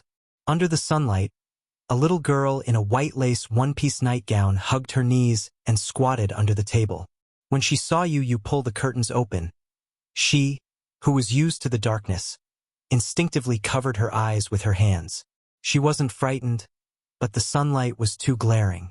Her body shrank into a ball. At first glance, she looked like a furry snow rabbit. Her dark chestnut hair was slightly curled like seaweed, covering her small back. Such beautiful hair, but wrapped around a small face. Under the sunlight, her snow-white porcelain doll skin was even more obvious. It was clean, like a congealed cream, without a trace of impurities. Her face was too small. Her hands weren't big to begin with. When she used her hands to cover her eyes, half of her face was covered. When she gradually got used to the light, the girl finally put down her hands carefully.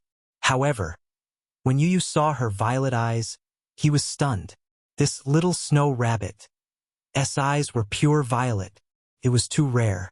Purple eyes were rare in this world. The girl's facial features were exquisite and deep. Although she hadn't fully matured yet, one could vaguely see that she had a three-dimensional silhouette. Her ancestors must be of mixed Eurasian origin. The color of the pupils was related to the human race. The further north a race went, the shorter the amount of sunlight they received. As a result, the amount of melanin in their bodies decreased. Therefore, their pupils, skin color, and hair color became lighter. Most Asians had brown pupils, Africans had black pupils, and Europeans had blue, gray, and green pupils. However, purple was a relatively rare color in the world. There were very few people with purple irises. This color had nothing to do with genetic mutations, and it was not considered unhealthy. However, most people with purple irises were Eurasian. The girl was very beautiful, especially her pair of purple eyes that were like precious gems. When she blinked her eyes, they sparkled. Gong Jie was also a little surprised. He also saw the girl's purple eyes and was shocked. This could be said to be an extraordinary pupil. Yu frowned and pursed his lips. Before he could say anything, the girl immediately realized and shushed him. Don't let her find out that I'm here. Chapter 4065. Her? Yu could not help but be suspicious. He thought that the girl was referring to Alice or Romanka. Could such a beautiful girl be Professor Romanka's patient? He and Gong Jie looked at each other, feeling incredulous at once. Yu could not help feeling curious about her. His interest was piqued as he squatted down to her eye level and looked into her bright purple eyes. What's your name? The little snow bunny tilted her head and revealed a friendly smile. She said softly, Natalia. Natalia? What a nice and special name. Yu nodded and said, My name is Yu. The little snow bunny felt a little strange when she heard that. She muttered, I didn't ask for your name. Yu did not know whether to laugh or cry when he heard that. This little girl was too cute.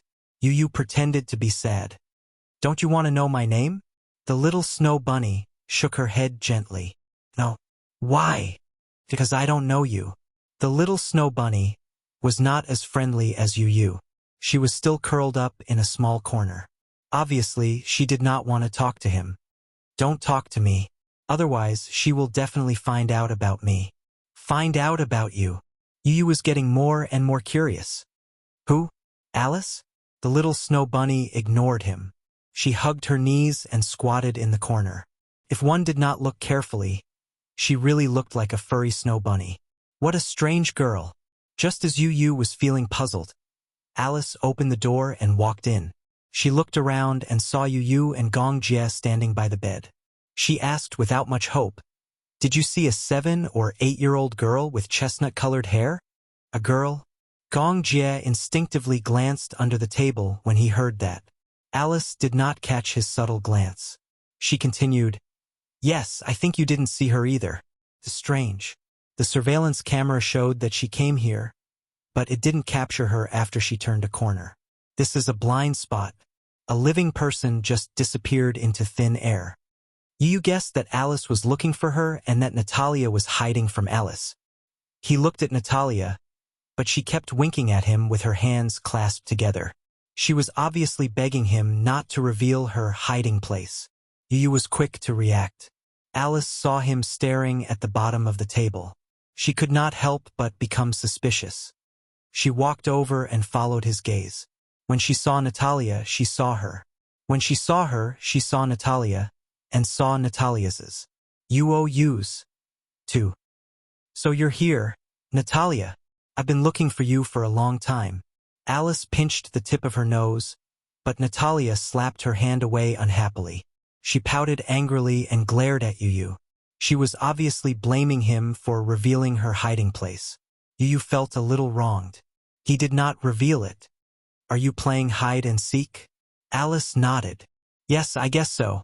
I'm taking her back to the ward now. When Natalia heard that they were going back to the ward, her smile disappeared. She threw a tantrum. I don't want to go back to the ward. Chapter 4066. Yu was a little surprised to hear that. Is she your patient? Alice shook her head and said, She is Professor Romanka's daughter. Daughter? She didn't look like one. She didn't look like one at all. As an Asian, she looked at foreigners with the same face. But Yu could tell. Professor Romanka had an aquiline nose and a well-defined face. He looked like a typical European man. Natalia, on the other hand, didn't look like she was of European descent. Her skin wasn't sickly pale either. Wait for me here. I'll be right back. With that, Alice carried Natalia out of the room. Through the window, Yu caught sight of his mother's gloomy expression. Her eyes were tinged with worry, and it was clear that she was very resistant to the idea. He was determined to get to the bottom of this. So, when Alice came back, he went straight to the point. Natalia isn't Professor Romanka's biological daughter, right? Alice was obviously a little surprised. She didn't bring him to meet Professor Romanka officially. How did he know? Yu saw her suspicion and explained, There is a portrait of him in the hospital. It says that he is Professor Romanka. It should be his photo, right? Alice was surprised. I didn't expect you to be so observant. So, she's really not his biological daughter. Gong Jie looked on coldly. His nephew seemed to be especially sad about that girl. Love at first sight? First awakening of love? Yu didn't notice Gong Jie's meaningful look. He said seriously, She seems to be very unhappy. She has been avoiding you. Alice said helplessly. Because she refuses to go back to the ward. She's a patient? I guess so. Guess so? Yu wasn't satisfied with this vague explanation. Your explanation is too far-fetched. You seem to care about her a lot. Alice also noticed this. Natalia is indeed very beautiful, just like a porcelain doll. Don't change the topic. All right. Alice immediately raised her hands in surrender and replied, She's an orphan. She was adopted by Professor Romanka when she was 3 years old. At that time, Natalia was just an ordinary little girl. But, now she's just like you. Yu blurted out, "Do you have dual personality disorder?" If she was like him, wouldn't that mean she had a split personality? Alice nodded. Yes. Suddenly, she pondered for a moment and decided to tell the truth. However, her other personality was cultivated by Professor Ramaga. Nurture? Not to mention Yu, even Gong Jie was surprised. Can one's personality be cultivated? Gong Jie was also suspicious. Previously, Alice had mentioned this idea. However, at that time he thought it was just an idea. He didn't expect that personalities could really be cultivated.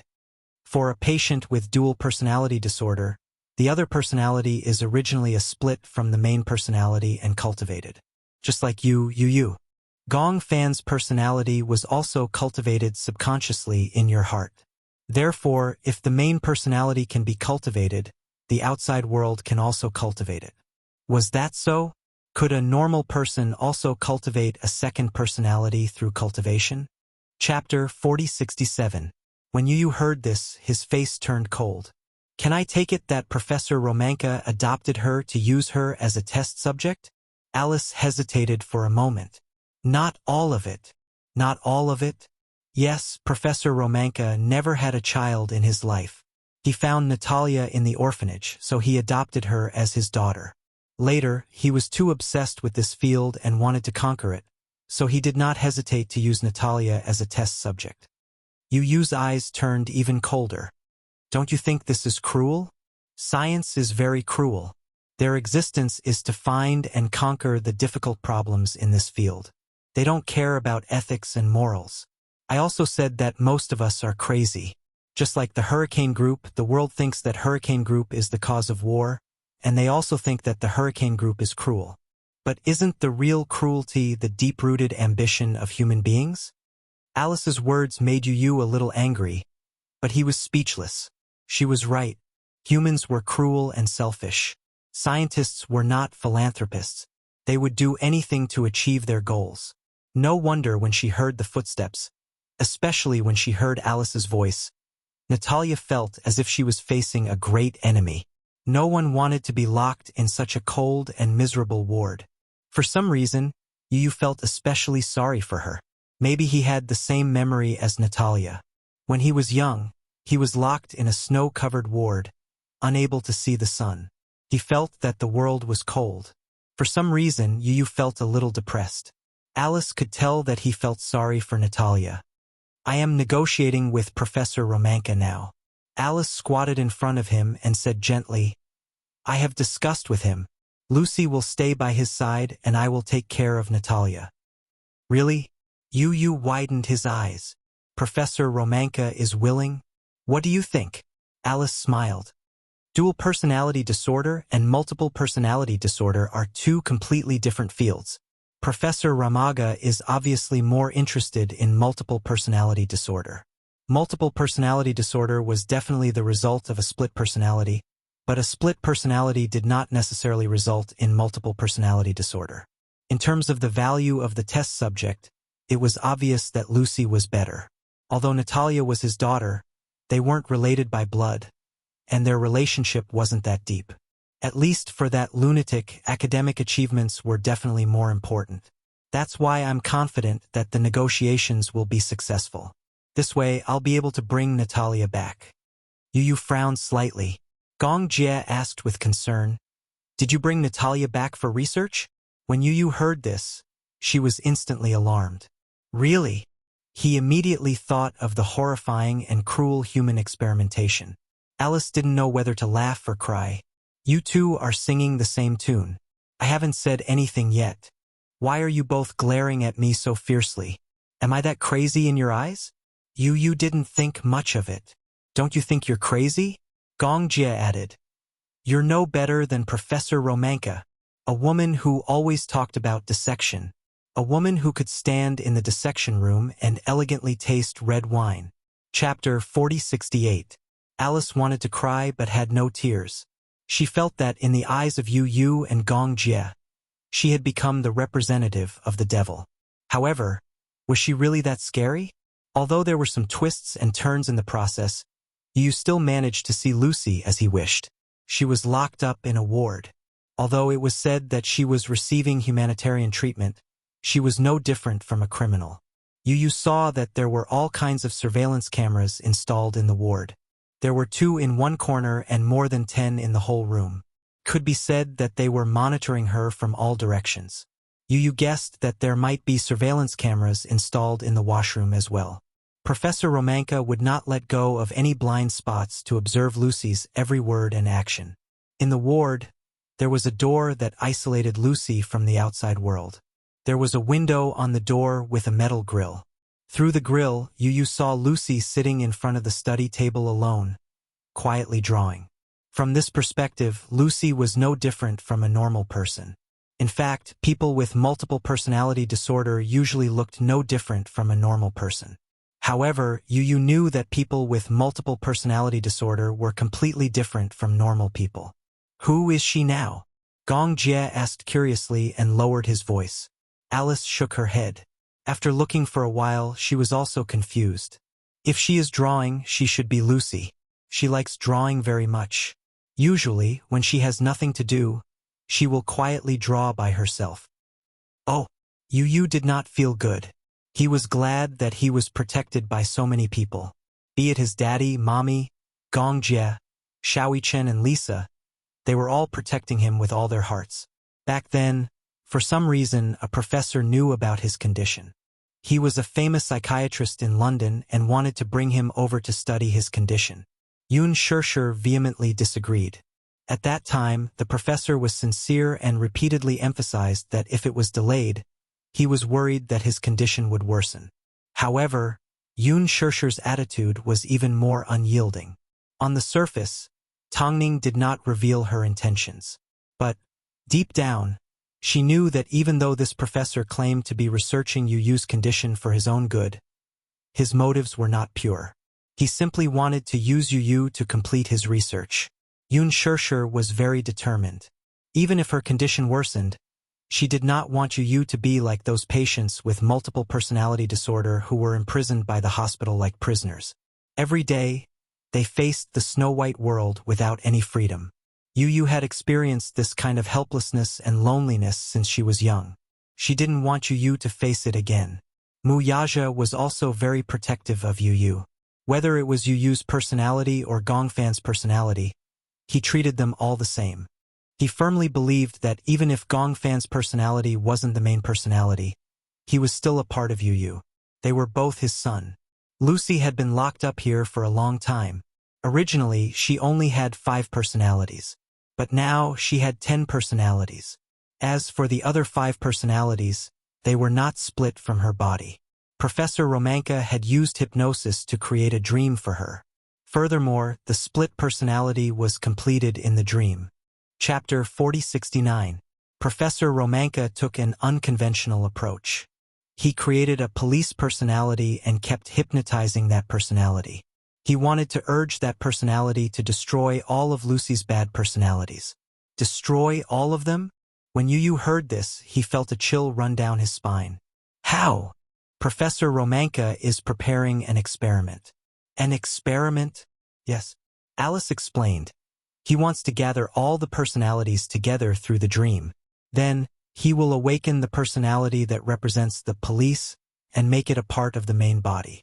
He will also tell her to kill the few evil and negative personalities and leave behind the only good main personality. If this experiment is successful, then he will definitely achieve absolute academic results in the field of multiple personalities. Too selfish. Yu frowned.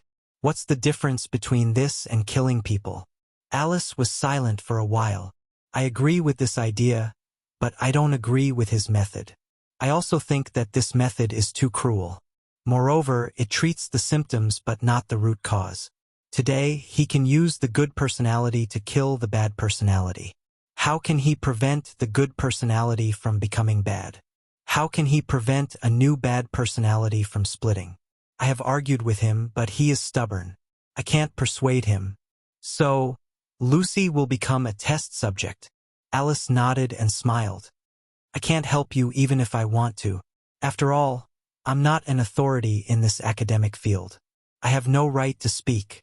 Moreover, Lucy is also a patient he took over. I can't interfere with his treatment. Yu suddenly became alert. If his experiment is successful, then, will you repeat this experiment on me? Alice was speechless and said helplessly, if I use you as an experiment, your uncle will definitely tear me into pieces. Gong Jie expressed that he was implicated. Am I that scary? You're scarier than I said. Alice said tactfully. If I dare to use this treatment plan on your biological nephew, you will definitely let me die without a burial place. Not to that extent. Gong Jie's expression was nonchalant. Because you don't dare to either. Alice could not help but laugh when she heard that. She glanced at Yu and shrugged. Look, Yu covered her mouth and giggled. This uncle of mine is still quite protective of me at critical moments. Gong Jie rubbed his head in annoyance. That's right. Shouldn't I protect you when it's not critical? Ingrate. All right. Uncle is the best. After being praised by Yu, Gong Jie could not help but feel smug. Is uncle better or daddy better? Both are fine, Yu answered ambiguously.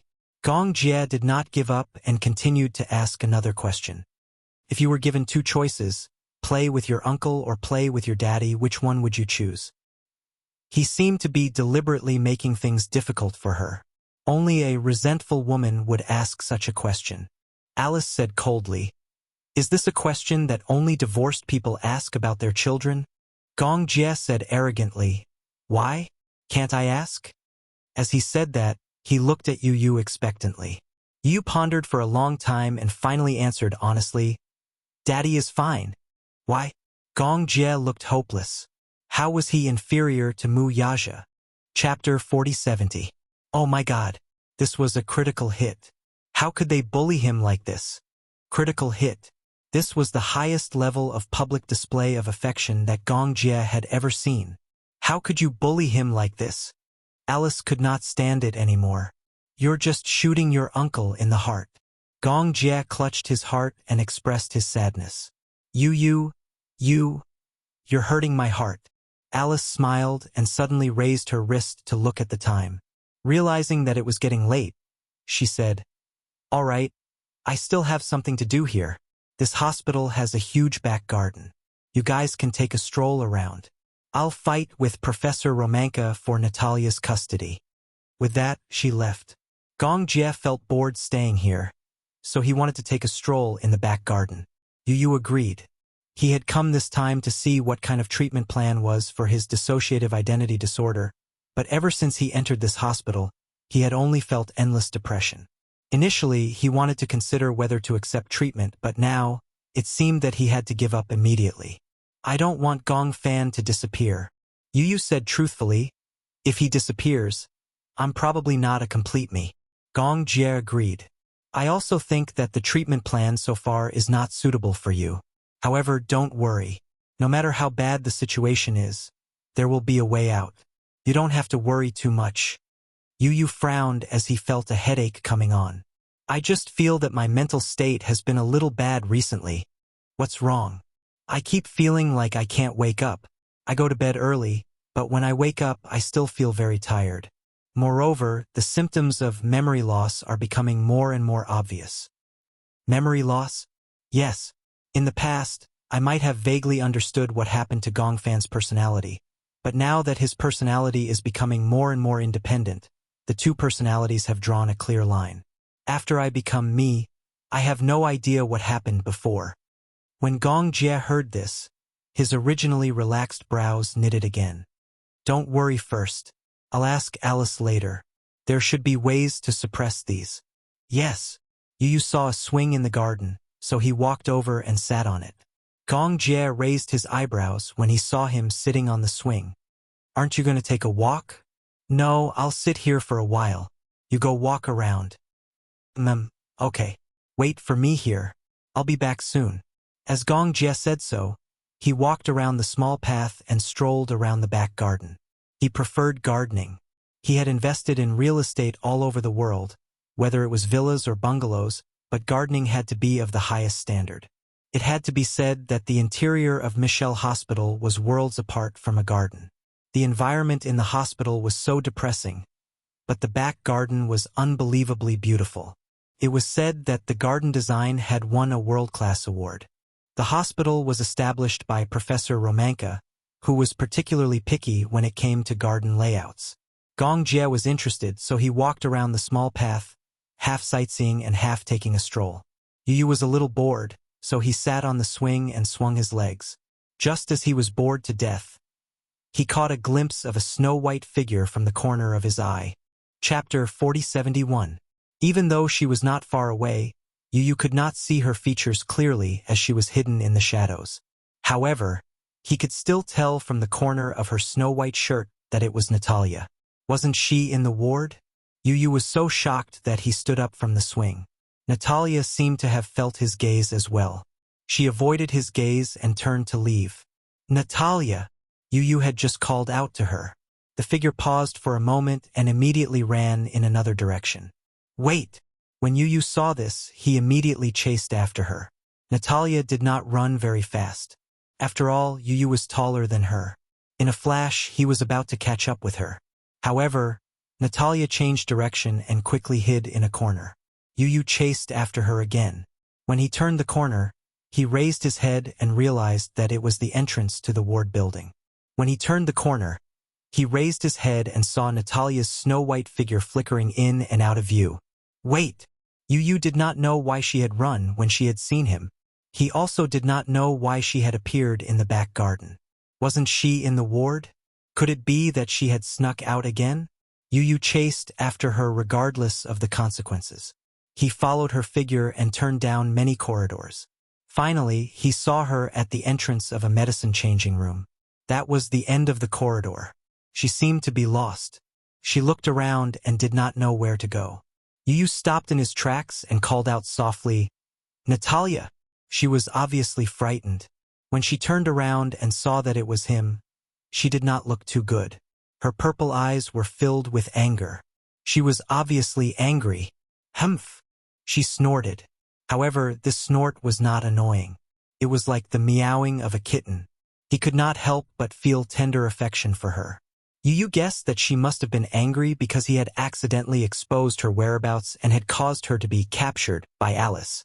Hence, she couldn't help but feel angry when she saw him. "It's you." Natalia was fluent in Chinese. However, Alice had also mentioned that Natalia had met the child in a welfare home through a good friend when Romanka visited China. Natalia had grown up in China, so she was probably of mixed Eurasian descent. Alice said that Natalia was an abandoned child. No one knew who her mother was or who her father was. She was found at the entrance of the maternity hospital in winter, wrapped in swaddling clothes and curled up in a paper box. When she was found, her face was red from the cold and she was dying. She was so cold that her face was red. If it had happened a little later, he might have been frozen to death. Before Professor Romanka met her, Natalia did not have a name. There were so many children in the welfare home and they were all referred to by numbers. Natalia was called 9 because she was the 9th child to be found that year. "I'm sorry." Yu apologized sincerely and guiltily. "I really didn't mean to betray you just now." Natalia did not buy it. She pouted and glared at him. She did not want to forgive him. Yu looked a little uneasy. He asked tentatively, "Are you still angry?" Chapter 4072. She didn't seem to like talking. Yu couldn't help but size her up. Alice had said that Natalia had dual identity disorder, but he couldn't see anything wrong with it. "Natalia!" He tried to test her again by calling her name softly. Natalia looked up. Her eyelashes fluttered slightly. She tilted her head and finally looked at the boy in front of her seriously. She couldn't help but be captivated by his deep and exquisite eyes. "Your eyes are so beautiful." She narrowed her eyes and smiled. There seemed to be a bright light in her eyes. Was she praising him? Yu smiled back. "Is that so? You really didn't do it on purpose?" Natalia still didn't believe him. Yu immediately said, "Yes, it's true." "Then, do me a favor and I won't be angry anymore." Natalia crossed her arms in front of her chest. She was as proud as a kitten. Yu couldn't help but be curious. What favor? Natalia's lips curled into a smile. She suddenly reached out and grabbed his hand tightly. Come. Natalia held Yu's hand and walked through a corridor. Finally, they stopped in front of a room. She shushed him and carefully pushed the door open. The room looked like an office. Yu followed her in. Natalia walked to the cabinet and pointed at the top. Up there. Up there? There's a box up there. If you can take the box down, I'll be friends with you. Yu couldn't help but laugh when he heard this. Did she have such low standards for making friends? Okay, I'll take it down for you. The cabinet was very tall. It was almost 2 meters tall. Yu moved a chair over and stood on it. He reached for the box and opened it. Inside was a dazzling array of amber candies. Candies? Yu was a little surprised. He thought that there was some treasure hidden in the box. Turned out that it was just candies. Thank you. Natalia took the candy from him with a satisfied smile in her eyes. She took out a green amber candy from the box. It smelled like green apples and handed it to Yu. Here. Yu took the candy in surprise and asked curiously, You? Why did you leave the candy here? Natalia pouted, a little angry. I didn't hide it. They did. Them? Yes, they don't allow me to eat sweets. Why? Yu could not help but worry. She must be talking about Professor Romanka, right? Looking at the decoration of the office, it was obvious that this was Professor Romanka's office. Why didn't he let you eat candy? I don't know. Natalia was clearly unhappy. She hugged the candy box and sat down on the sofa. Smiling, she opened one of the red candy wrappers and showed it to Yu. My favorite strawberry flavor. Yu hesitated. On one hand, he felt that the child in front of him was as pure as crystal. She was sad because she couldn't eat candy, but she was smiling because of a candy. He couldn't resist such a smile. On the other hand, he couldn't help but worry. He was worried that Professor Romanka didn't allow her to eat sweets. He was worried that Natalia's health wasn't good. Therefore, he went up and took the candy box back. Don't eat it. The smile on Natalia's face froze. Chapter 4073. Natalia was speechless as she stared at him. You? Her snow-white face instantly flushed red, and her eyes turned cold. Natalia stood up angrily. Her bright eyes were covered with a thin layer of mist. Give me back the candy. However, Yu hugged the box tightly. You can't eat it. Why? Natalia blinked, and her eyelashes were wet with tears. Why did you snatch my candy? If Professor Romanka doesn't allow you to eat it, then you must not eat it. So don't eat it. Yu was being kind. That was because there were indeed some patients who were strict about their intake of sugar when taking medicine. Natalia seemed to have seen through his concerns, but she became even angrier. You're the same as them. She stood up with a pale face and pushed him away angrily. You're the same as them. As she spoke, she bit her lip in sadness and ran away. Yu was about to chase after her, but he got up too quickly and accidentally knocked over the trolley. Yu looked on helplessly at her receding figure and sighed. He turned around and squatted down to pick up the stack of documents that had been knocked over on the floor. When he picked them up, Yu glanced at them and realized that they were Natalia's pathology report. At first, he only glanced at them casually, but his gaze froze. Hallucinogen. This word on the pathology report caught his eye. Yu held the pathology report and glanced at it seriously. Only then did he realize that Professor Romanka did not allow Natalia to eat candy. Hallucinogen was a hallucinogen that had been developed. It was usually used for mental treatment. People who took this drug would hallucinate. If one took this drug, they could not touch sugar because this drug contained a high amount of lactose. If they took in additional sugar, it might cause diabetes. Therefore, Professor Romanka strictly controlled Natalia's sugar intake. Hallucinogen was not a common English word. Most people did not know it at all. But he knew. This was because Gong Fan had been taking this medicine while he was recuperating on Jock Island. If this drug was taken lightly, it would have a certain sleep-inducing effect. However, Yu noticed that the dosage on the pathology report was 5 times more than his. This was already considered high content. If hallucinogen was taken in excess, there was a certain risk of death. Why would Romanka do that? Yu was furious. There you are. Outside the door, Gong Jie heaved a sigh of relief. He pushed the door open and walked in, muttering, "Didn't you say you were going to wait for me on the swing? When I saw you disappear, I was even prepared to commit suicide to atone for my sins." He sounded so pitiful that it sounded a little exaggerated. But in reality, he really imagined Yun Shishi's dark side. Yu was the apple of her eye. If he dared to lose his biological nephew, he wouldn't be able to make up for it by just cutting his own throat. Yu raised her eyebrows when she saw Gong Jie. Hallucinogen? Alice was a little surprised. What's going on? In the office, Yu spread Natalia's pathology report in front of Alice. Alice picked it up and looked at it. She was stunned. What's going on? Don't you know? Yu was a little surprised. He thought that Alice would definitely know. Chapter 4074. Hallucinogen is a hallucinogen. I'm sure Professor Romanka knows the real use of this drug. Yu paused. The muscles on her face stiffened. Alice held the pathology report and hesitated for a long time. Then, she suddenly realized something. Maybe I've guessed why Professor Romanka gave her this drug. Perplexed, the boy sought confirmation from his father. Tell me, what's the reason? This drug is toxic. Although the dosage is not critical, it's still higher than the normal dosage used for pathology. You know that this drug is hallucinogenic. Yes. For general medication, for example, when a patient has bipolar disorder, anxiety, or insomnia, taking this medicine, a small dose can have a certain calming effect. However, according to this dosage, the person taking the drug will have hallucinations.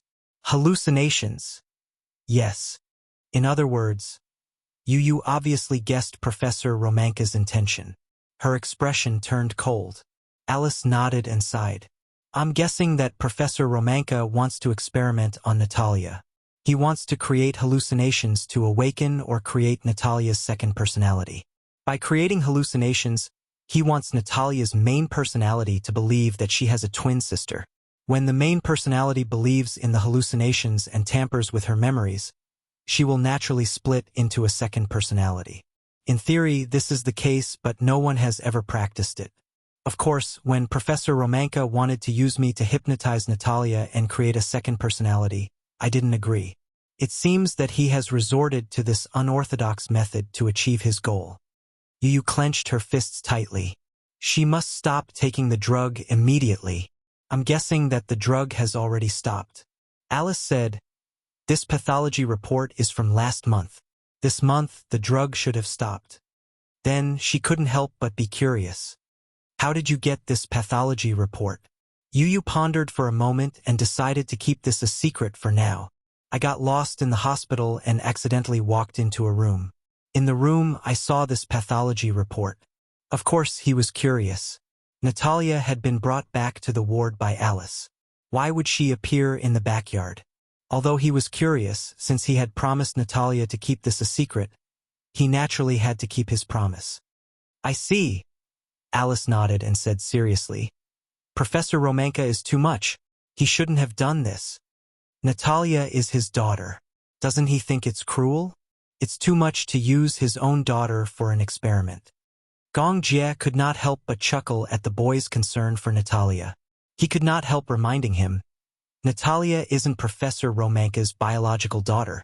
Not every adoptive father would treat their adopted daughter as their own. Professor Romanka might have adopted Natalia with a purpose in mind. Yu's heart ached. He suddenly raised his head and tugged at Gong Jie's sleeve. It seemed like he was negotiating, but his tone was commanding. Uncle, will you adopt Natalia? What? Gong Jie was baffled, his face full of question marks. Why should I adopt her? Chapter 4075. But Natalia has already been adopted by Professor Romanka. Gong Jie reminded him kindly. Yu did not take it seriously and retorted, This is not adoption. This is abuse. Alice agreed seriously. According to international law, Professor Romanka did not violate any adoption laws. His adoptive relationship with Natalia is legal and we have no way of interfering. As for your uncle, he can't adopt Natalia directly because she doesn't meet the requirements for adoption. Yu could not help but feel melancholy when he heard this. When Alice saw this, she could not help but be interested.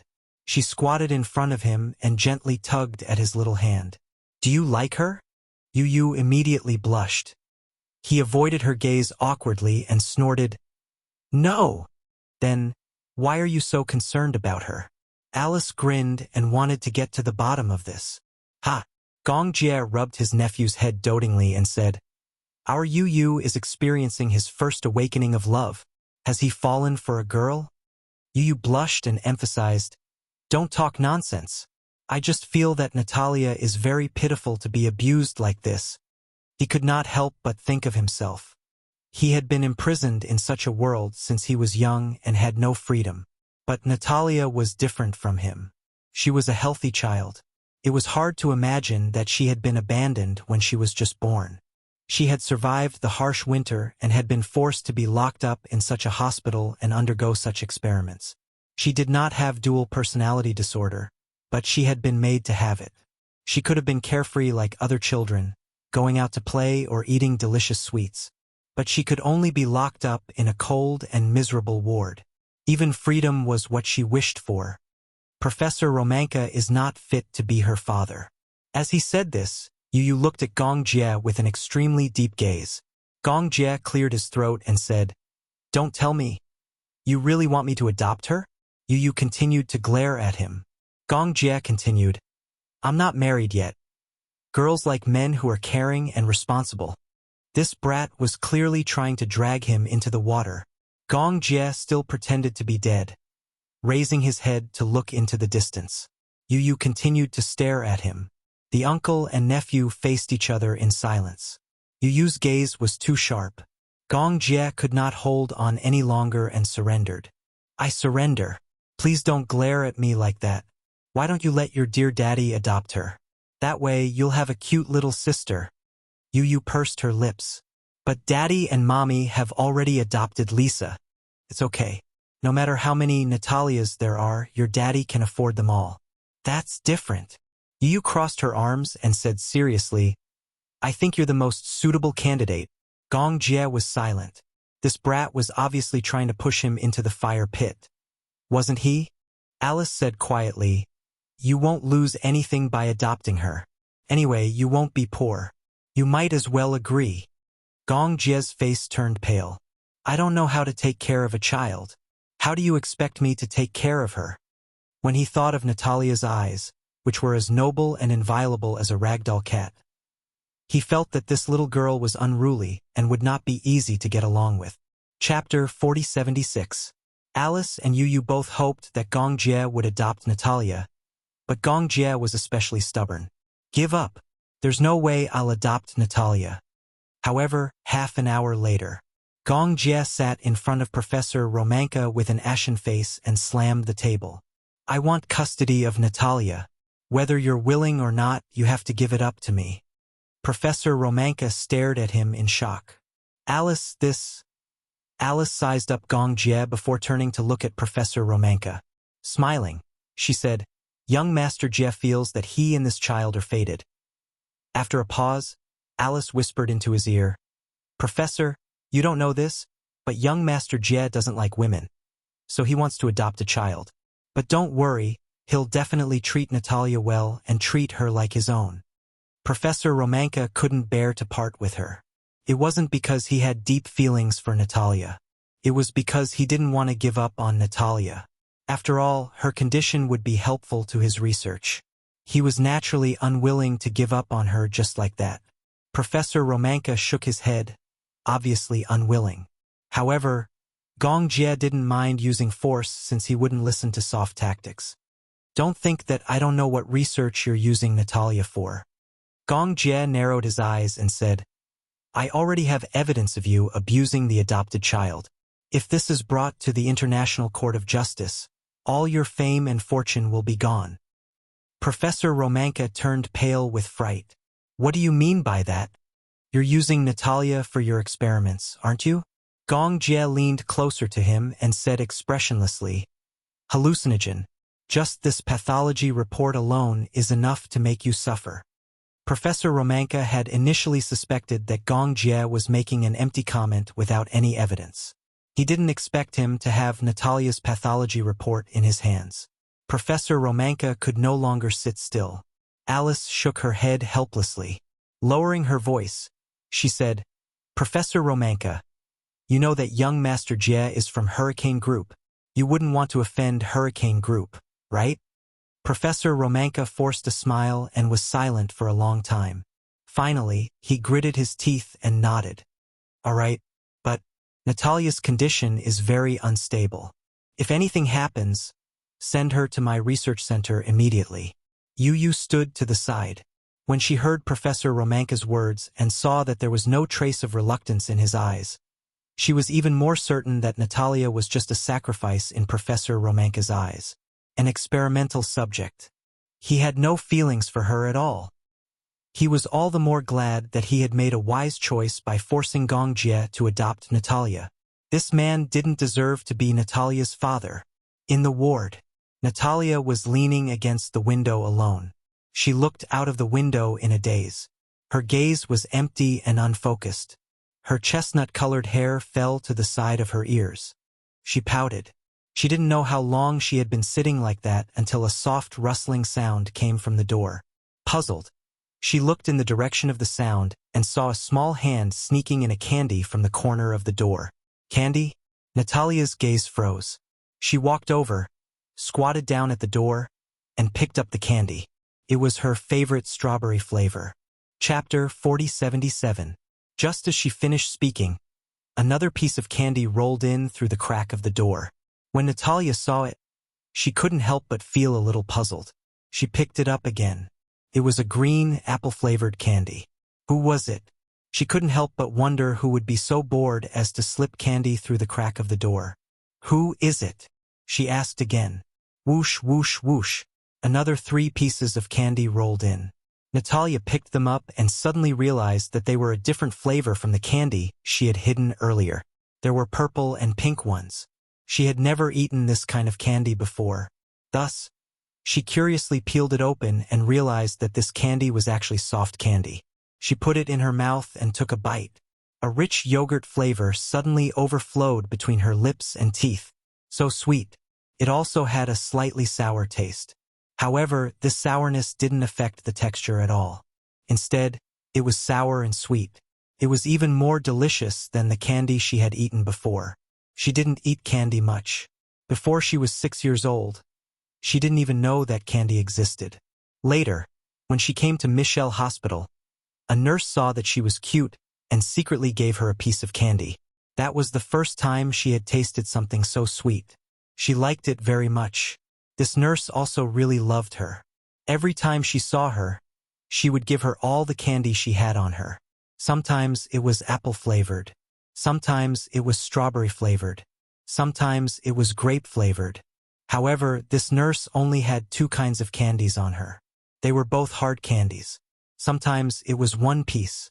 Sometimes it was several pieces. Later, the nurse gradually became busy. Often, there were many times when she wouldn't see her for a few days. Thus, Natalia would secretly hide these candies in a box. Just like that, from 1 or 2 candies at the beginning, she had stocked up a box full of them. She especially loved candies, but she couldn't bear to eat them, because at that time, Professor Romanka had started experimenting on her and warned her not to eat sugar. She didn't know what would happen if she ate the candy, so she ate it secretly. Later, Professor Romanka found the candy hidden under her pillow. Following the clues, he found a box full of candy. In a fit of anger, he scolded her harshly and hid the candy in his office. Since then, Natalia was no longer close to Professor Romanka. Natalia didn't like Professor Romanka to begin with. Children are intelligent because they do not understand many things. But often, children like or hate a person. It all depends on whether that person is friendly to the child or not. Although Professor Romanka seemed to love her and was close to her, for some unknown reason, Natalia simply did not like him. If she could choose, she would definitely choose to stay in the orphanage instead of following Professor Romanka. So far, she still called Professor Romanka Professor. In fact, the first reason why Romanka adopted her was because he found her cute. The second reason was that he felt that she had a certain amount of potential. She could split into two personalities and would be a good test subject. There were too many factors that could be exploited. Chapter 4078. She had been locked up in the ward for a long time, but she was not willing to be imprisoned like this. After researching for a long time, she finally found a secret door that allowed her to enter and exit the ward freely. Thus, Natalia would often sneak out of prison. She had always wanted to secretly take back the candy box in Professor Romanka's office when he was not paying attention. This was hers, and Professor Romanka had no right to take it away. Actually, she had stopped taking her medicine so she could eat candy. However, Professor Romanka had forgotten about this, so he did not take it to heart. Natalia was not close to him, so she was not willing to be honest with Professor Romanka about anything. Professor Romanka naturally did not understand why Natalia always escaped from the ward. Delicious! Candy made people happy. There was no doubt about this. Natalia's mood suddenly brightened, as if the sky had cleared after the rain. Tasted really good. However, there seemed to be only one of this flavor of jelly candy. Was there no more? She could not help but feel disappointed. She lay on the ground and looked outside through the crack in the door. She saw a few candies lying alone outside the door, but no one was outside. Who was the person who had given her candies just now? Natalia was curious, so she sneaked to the window. She took out a powerful magnet from her pocket and used it to unlock the window. She flipped out of the window and landed on the ground. When she turned around to look at the door, she was surprised to see that there was a line of candies at the door that stretched all the way to the end of the corridor. She walked over curiously and looked for a while. Then, she squatted down and picked up the candies one by one. She followed the path of the candies and walked to the end of the corridor. However, she found that there were still candies lying quietly on the ground around the corner. Natalia hid in the corner of the wall and looked around. From afar, she could see candies stretching out in a straight line. There was no end in sight. Seemed like a prank, but it did not seem like one. Who was it? Could it be that someone was deliberately playing a trick on her? Natalia frowned. She was a little suspicious, but she still followed the path of the candies and picked them up one by one. When she reached the end of the corridor, Natalia had picked up all the candies. By then, the pockets of her hospital gown were full. She stood up and suddenly saw a figure standing at the end of the corridor. She looked and walked closer curiously. Only then did she realize that Yu was standing there quietly with a box of candies in his hands. This box of candies was the one that had been confiscated. He smiled at her and waved at her. "Come here." Natalia walked closer, and Yu handed the box of candies to her. "Here." Seeing him reminded her of the day when he didn't let her eat candy. Natalia was still a little upset. "Why is it you again?" Pausing for a moment, she thought about it and asked suspiciously, "Did you leave all these candies at the door?" "Yes." "Is it good?" Natalia almost nodded her head in disappointment.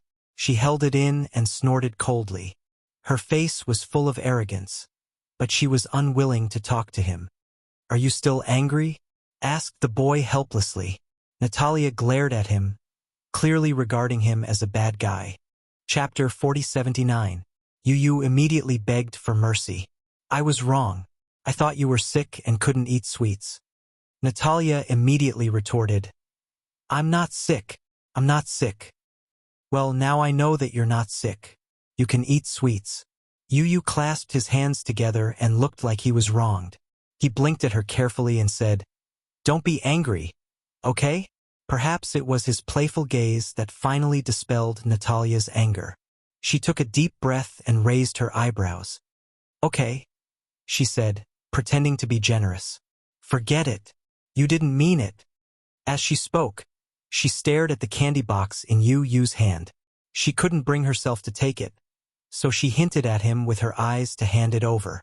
Yu could not help feeling helpless when he saw her staring fixedly at the candy box. Wasn't this girl too gullible? If she was a stranger, wouldn't she be able to get him to leave with a few sweets? Yu deliberately lifted the candy box. Natalia's purple eyes followed the movement of the candy box. Yu could even imagine her saliva flowing out of her mouth. "Do you want some?" he asked. Natalia immediately became alert. She pretended to be calm and tried not to care, but her throat moved. It was obvious that she was craving the candy. "That's my candy." She emphasized this sentence. Yu said seriously, "Although the candy box looks like yours, it's not yours. Also, the candy inside is mine." "You're lying." "I'm not lying. If you don't believe me, you can see for yourself." Yu opened the candy box. Natalia took a look and realized that the candy inside was really not hers. Moreover, these were the soft candies that she had tasted earlier. They tasted better than the ones she had hidden. Natalia's eyes were glued to the candy box. She was craving it. In fact, the so-called candy box was just an ordinary box that could be seen in hospitals. It was a metal box used to store surgical instruments. She secretly took one and used it to hide sweets. She gulped and swallowed her saliva. In fact, she really wanted it, but she pretended to be reserved and just stared at it. Yu was almost amused by her unblinking expression, but he held it in and asked her, "Do you want some?" Natalia nodded, then blushed and quickly shook her head. "I don't want to eat. This candy is my favorite," Yu said as she peeled a piece of candy and popped it into her mouth. "Delicious." As he chewed, the aroma of blueberries wafted through the air and into Natalia's nose. She took a sniff, and that fresh and fruity aroma made her saliva even more wantonly. It was like a provocation, because it was a soft candy. The sound of it being chewed made people salivate. After Yu finished eating, he smacked his lips and licked them. "It smells so good." Natalia felt that she was about to drool when she opened her mouth. She gulped but did not say anything. She just stared at him quietly. When Yu saw this, he laughed in his heart. Hence, he peeled a strawberry-flavored soft candy and walked over to her. He held the soft candy between his fingers and looked at her with a smile. Chapter 4080. Just by looking at it, Natalia could imagine the sweetness of the jelly candy when it was squeezed between her teeth. The sweet juices flowed freely between her lips and teeth. Yu squeezed the soft candy and smiled deeply. "Do you want to eat it?" Natalia did not say anything, but she did not look away either. She just stared at the candy in his hand. Apart from her desire, she did not have the ability to think. However, she did not give in. She still looked proud and aloof. She had no intention of bending over for the soft candy. "You don't want to eat it? What a pity. This candy tastes better than your candy." Natalia thought to herself, of course it tastes good. Just the smell of it is enough to make me want to eat it. But she could not give in. Natalia tried her best to retract her gaze, but no matter how hard she tried, she couldn't stop staring at him. That candy was simply too tempting. She could not help it. She could not help it. No, she could not give in. She had to be reserved. As she thought about it, she did not move, but she could not look away either. She could only let her saliva run wild. Yu looked at her expression and sighed in his heart. Wasn't this girl a little too cute? She stared at the candy without blinking. She was obviously trying to act nonchalant, but her unblinking gaze betrayed her. He had already seen her swallow a few times, but she was still holding it in. She was saying no, but her body was telling the truth. He could not bear it. Forget it. He would not tease her anymore. Otherwise, he would look very unkind. Hence, he brought the candy to her mouth. "Eat it. I'll feed you. Hurry up and eat it. Otherwise, she would be drooling." Natalia swallowed hard. Just as she was about to open her mouth and suck on the candy, Yu suddenly said, "After eating this candy, we will be friends. Okay?" When Natalia heard this, she stopped herself. She shut her mouth and glanced at him in disdain. She finally looked at him, but it was from the corner of her eye. It was obvious that she despised him. Her gaze seemed to say, "Are you trying to bribe me with a candy?" Naive. Yu laughed. "Why? Are you not willing to be my friend?" Natalia shook her head. Yu tilted her head and rubbed her chin. "You don't like me?" Natalia's face was still cold. It seems that one piece of candy is not enough. Yu picked up the candy box again. If you become my friend, then this box of candy will be yours. Natalia was finally shaken. It wasn't that he wasn't tempted. Looking at the box full of candies, her eyes were filled with yearning. Yu brought the candy to her mouth again. His voice was bewitching as he tried to seduce her. Be good, eat it. Natalia couldn't take it anymore. She opened her little mouth and carefully bit the candy. The sugar wasn't very big. With this action, her lips touched his fingertips slightly. Yu couldn't help but blush. He felt as if his fingertips had been scorched by her touch. It was burning. Natalia was completely unaware. She sucked on the candy and was finally satisfied. This was the first time she had eaten a soft candy, and it was also the first time she had eaten such a delicious candy. It was so sweet. Chapter 4081. Natalia tasted the sweetness in her mouth and her mood improved. When she looked at Yu again, she finally found him pleasing to the eye. She did not look at him out of the corner of her eye. Instead, she glanced at him. Eventually, her gaze fell on the candy box in Yu's arms. She looked at it again and again. Half testing, half hinting. She asked, "Is the purple one blueberry?" In other words, she was eagerly waiting for Yu to let her have a taste of the purple candy. Yu could not help but want to laugh. This girl looked cold and aloof, but she was actually a little foodie. In front of the candy, she was not reserved at all. Yu asked tentatively, "Then, will you be my friend?" Unless... Natalia's gaze was firmly fixed on the candy box in Yu's arms. "If you give me the whole box of candy, I will be your friend." Yu was a little doubtful that if he gave her the candy box just like that, she would fall out with him. However, Yu still passed the candy box to her. "Here, you can have it." Natalia was so shocked that her eyes widened. She had not expected that Yu would be willing to give her so much candy. Did he not eat it? Or was there poison in the candy? Perhaps it was because the candy was very precious to Natalia. When she saw that Yu had casually given her the candy, she could not help but doubt the authenticity of the situation. Yu saw that she was doubting him and held back his laughter. He pursed his lips and said, "These are all yours. Don't worry, I won't take them back." "You won't go back on your word?" "Yes, of course." Natalia's face finally broke into a bright smile. She narrowed her eyes and smiled at Yu. Then, she peeled another candy and popped it into her mouth. In the distance, Alice and Gong Jie watched and rubbed their chins. "Are you planning to put Natalia in hurricane?" Gong Jie frowned and pondered for a moment. Yu said that she doesn't want Natalia to grow up in hurricane. "Why?" "Because he's worried about you." Alice fell silent. What did he mean by he couldn't be at ease with her around? Am I a tiger? "He's afraid that you'll use Natalia as a test subject." Alice fell silent again. Fine. It seemed like her image as a witch had been deeply ingrained in Yu's heart. Then where do you plan to settle her? Gong Jie was also considering this problem. He racked his brains and suddenly thought of a good candidate. Ding dong, ding dong. In the apartment, on the big bed in the bedroom, Hua Jin was still deep in sleep. Amidst the constant ringing of the doorbell, he finally woke up. "Who?" He grumbled in annoyance and lay on the bed reluctantly for a while. The doorbell continued to ring, and it seemed to be ringing more and more frequently. He finally got up from the bed and shuffled to the door in his slippers. He thought that the new assistant had made a mistake about the schedule again.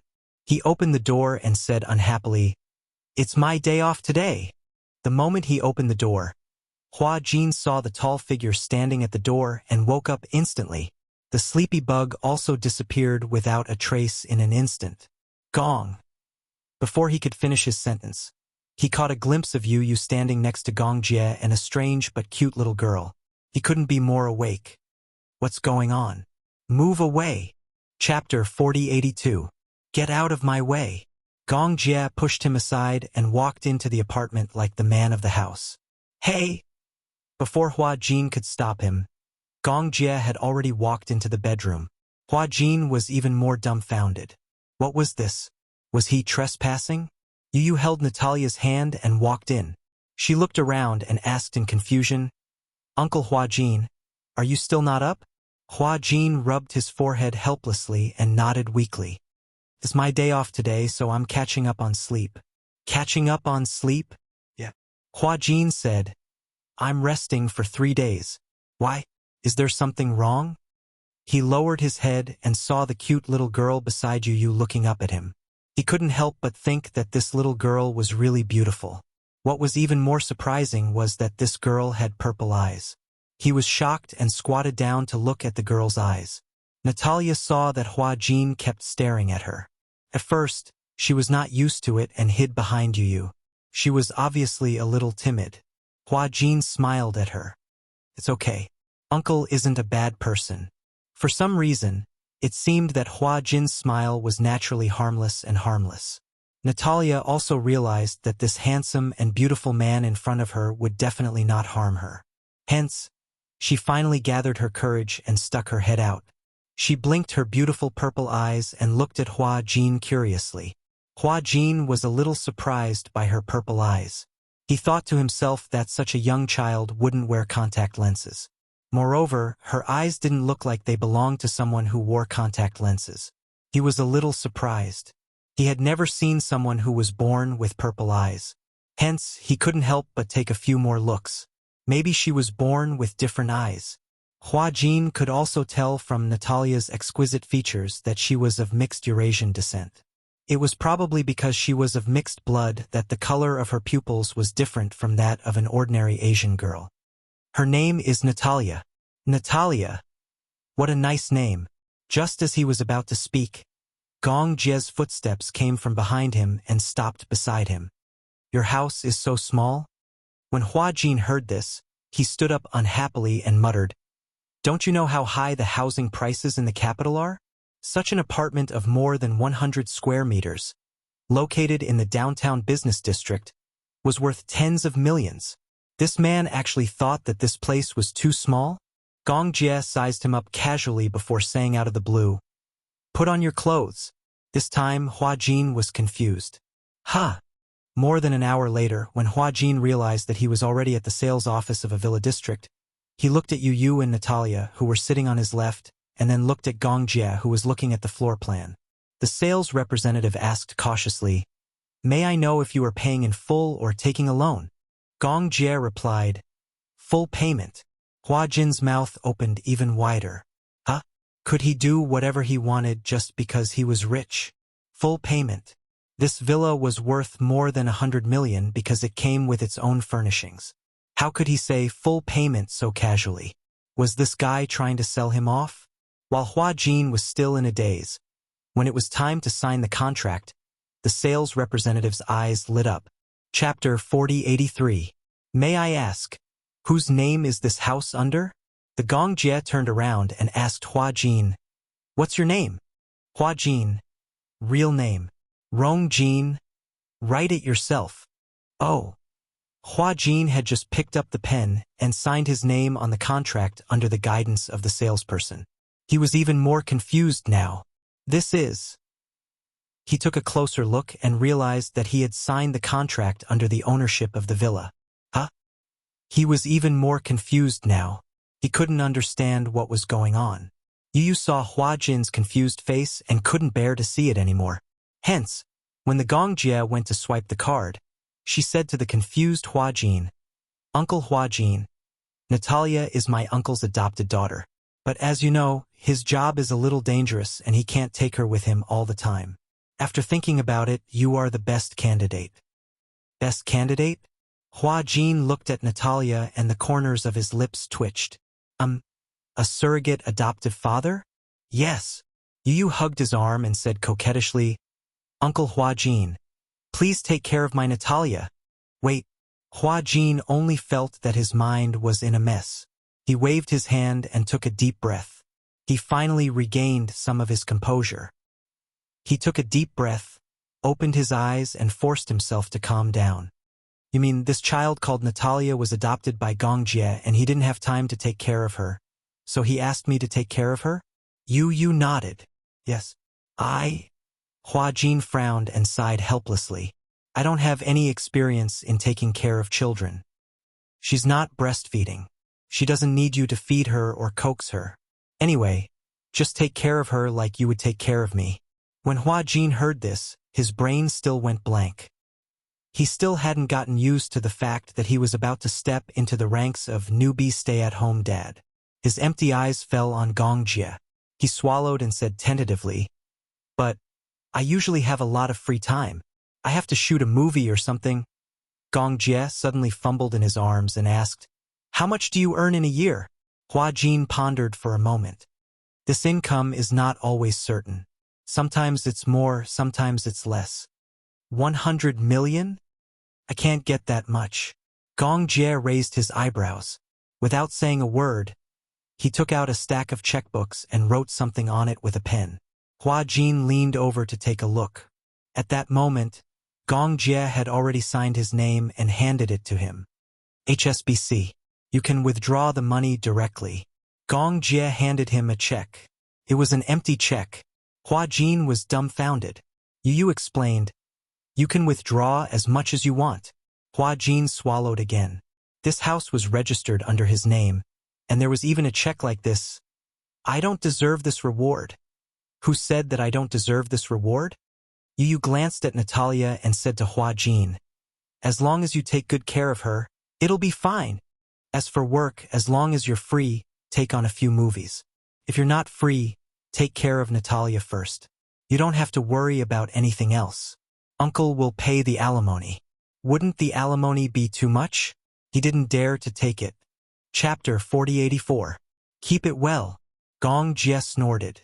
Hua Jin shivered in fear and put the check in his pocket. After collecting the receipt and contract for the house purchase, Hua Jin got into Gong Jie's car, only to see the latter instructing the chauffeur to drive them toward the furniture mall. Mei Kailong Furniture Mall. Yu brought Natalia to sit in the dessert section. Gong Jie led Hua Jin to the furniture section. Basically, he would pay for the furniture he chose. Hua Jin was speechless. As a celebrity, Hua Jin's income had always been very high. However, it was definitely not so high that he could easily spend 6 or 7 figures just to buy a piece of furniture. A set of kitchen cabinets cost 800,000, a sofa cost 200,000, and a coffee table cost 500,000. When he heard the prices, he was stunned. Wasn't this a little too scary? Originally, he thought that no matter how rich Gong Jie was, he would only be on par with Muyaja. Now, it seemed like that was not the case. Buying a villa was like buying a set of toys. As for the furniture, it was like playing house. It was as if the series of zeros on the price tags were just a series of numbers to him. When night came, the furniture was brought in and the electrical appliances were sent to the new home. Hua Jin stood in front of the villa again. Felt like a lifetime had passed. Just what had happened on this day? He still could not react. It was like a dream. Yu held Natalia's hand and walked into the villa. He announced happily, "Natalia, from now on, this is your new home." Natalia stood at the door in a daze. It took her quite a while to come back to her senses. "Will I be living here from now on?" Natalia's face was a little rosy. She suddenly ran to the sofa and sat down. The sofa was made of American leather and was very comfortable. Sitting on it, she felt like she was being wrapped up. She relaxed her furrowed brows and flashed a smile at Yu. "I like this sofa." Yu walked over and opened his palm. "Let's go. I'll show you your room." Natalia held Yu's hand and walked to her princess room. The entire villa was decorated in American style. The princess room had a romantic atmosphere like a fairy tale. The white wooden four-poster bed, the white bedside, the pink curtains, the light pink theme of the walls, and the beautiful lights. It was a warmth that she had never felt before. "Do you like it?" Natalia pursed her lips and nodded. "Yes, I like it. You'll be staying in this room from now on." "Then, what about you?" "Me? This isn't my home. It's yours." Disappointment flashed across Natalia's eyes. "You don't live here?" Then who's going to live with me?" She suddenly felt uneasy. "Am I going to live alone?" "Of course not." 5 minutes later, Hua Jin squatted in front of Natalia. Yu stood beside her and reminded her softly, "From now on, he's your guardian. You can call him brother." "Wait!" Hua Jin interrupted Yu. "How did she call you uncle?" "Daddy." Chapter 4085. Daddy. Hua Jin looked awkwardly at Gong Jie and then at Yu. He complained bitterly, "Then wouldn't there be a difference in seniority?" When Yu heard this, she felt that it made sense. She pondered for a while, but before she could say anything, Natalia suddenly said, "Then I'll call you Mommy." "Mommy." Hua Jin almost vomited blood. He clutched his chest in disbelief. How did this guy come up with such a nickname? When Yu heard this, she didn't know whether to laugh or cry. She covered her mouth and laughed out loud. "Ha ha ha! Mommy!" Gong Jie's face was ashen. He should be angry, but he also felt helpless. More than anything, he was questioning Natalia's logic. Hua Jin immediately explained in all seriousness, "You can't call me Mommy. I'm not a woman." Eh? Natalia tilted her head, then threw out a sentence that almost made Hua Jin kneel on the ground. "You're not a woman? I thought you and Daddy were a couple."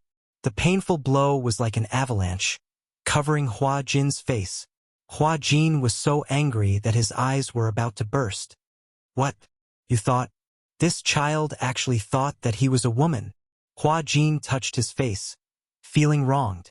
He admitted that he was a little more handsome, but a child shouldn't think that he was a woman, right? What was worse was that Natalia thought that he was a couple with Gong Jie. Hua Jin was so angry that he wanted to vomit blood. He had the urge to run out of the door. Natalia saw that Hua Jin's face was ashen. She was so scared that she hid behind Yu and muttered softly, "Did I say something wrong?" Yu held back her urge to laugh out loud. She waved her hand and quickly said, "No, no. However, the one standing in front of you is a man, not a woman." Hua Jin muttered unhappily.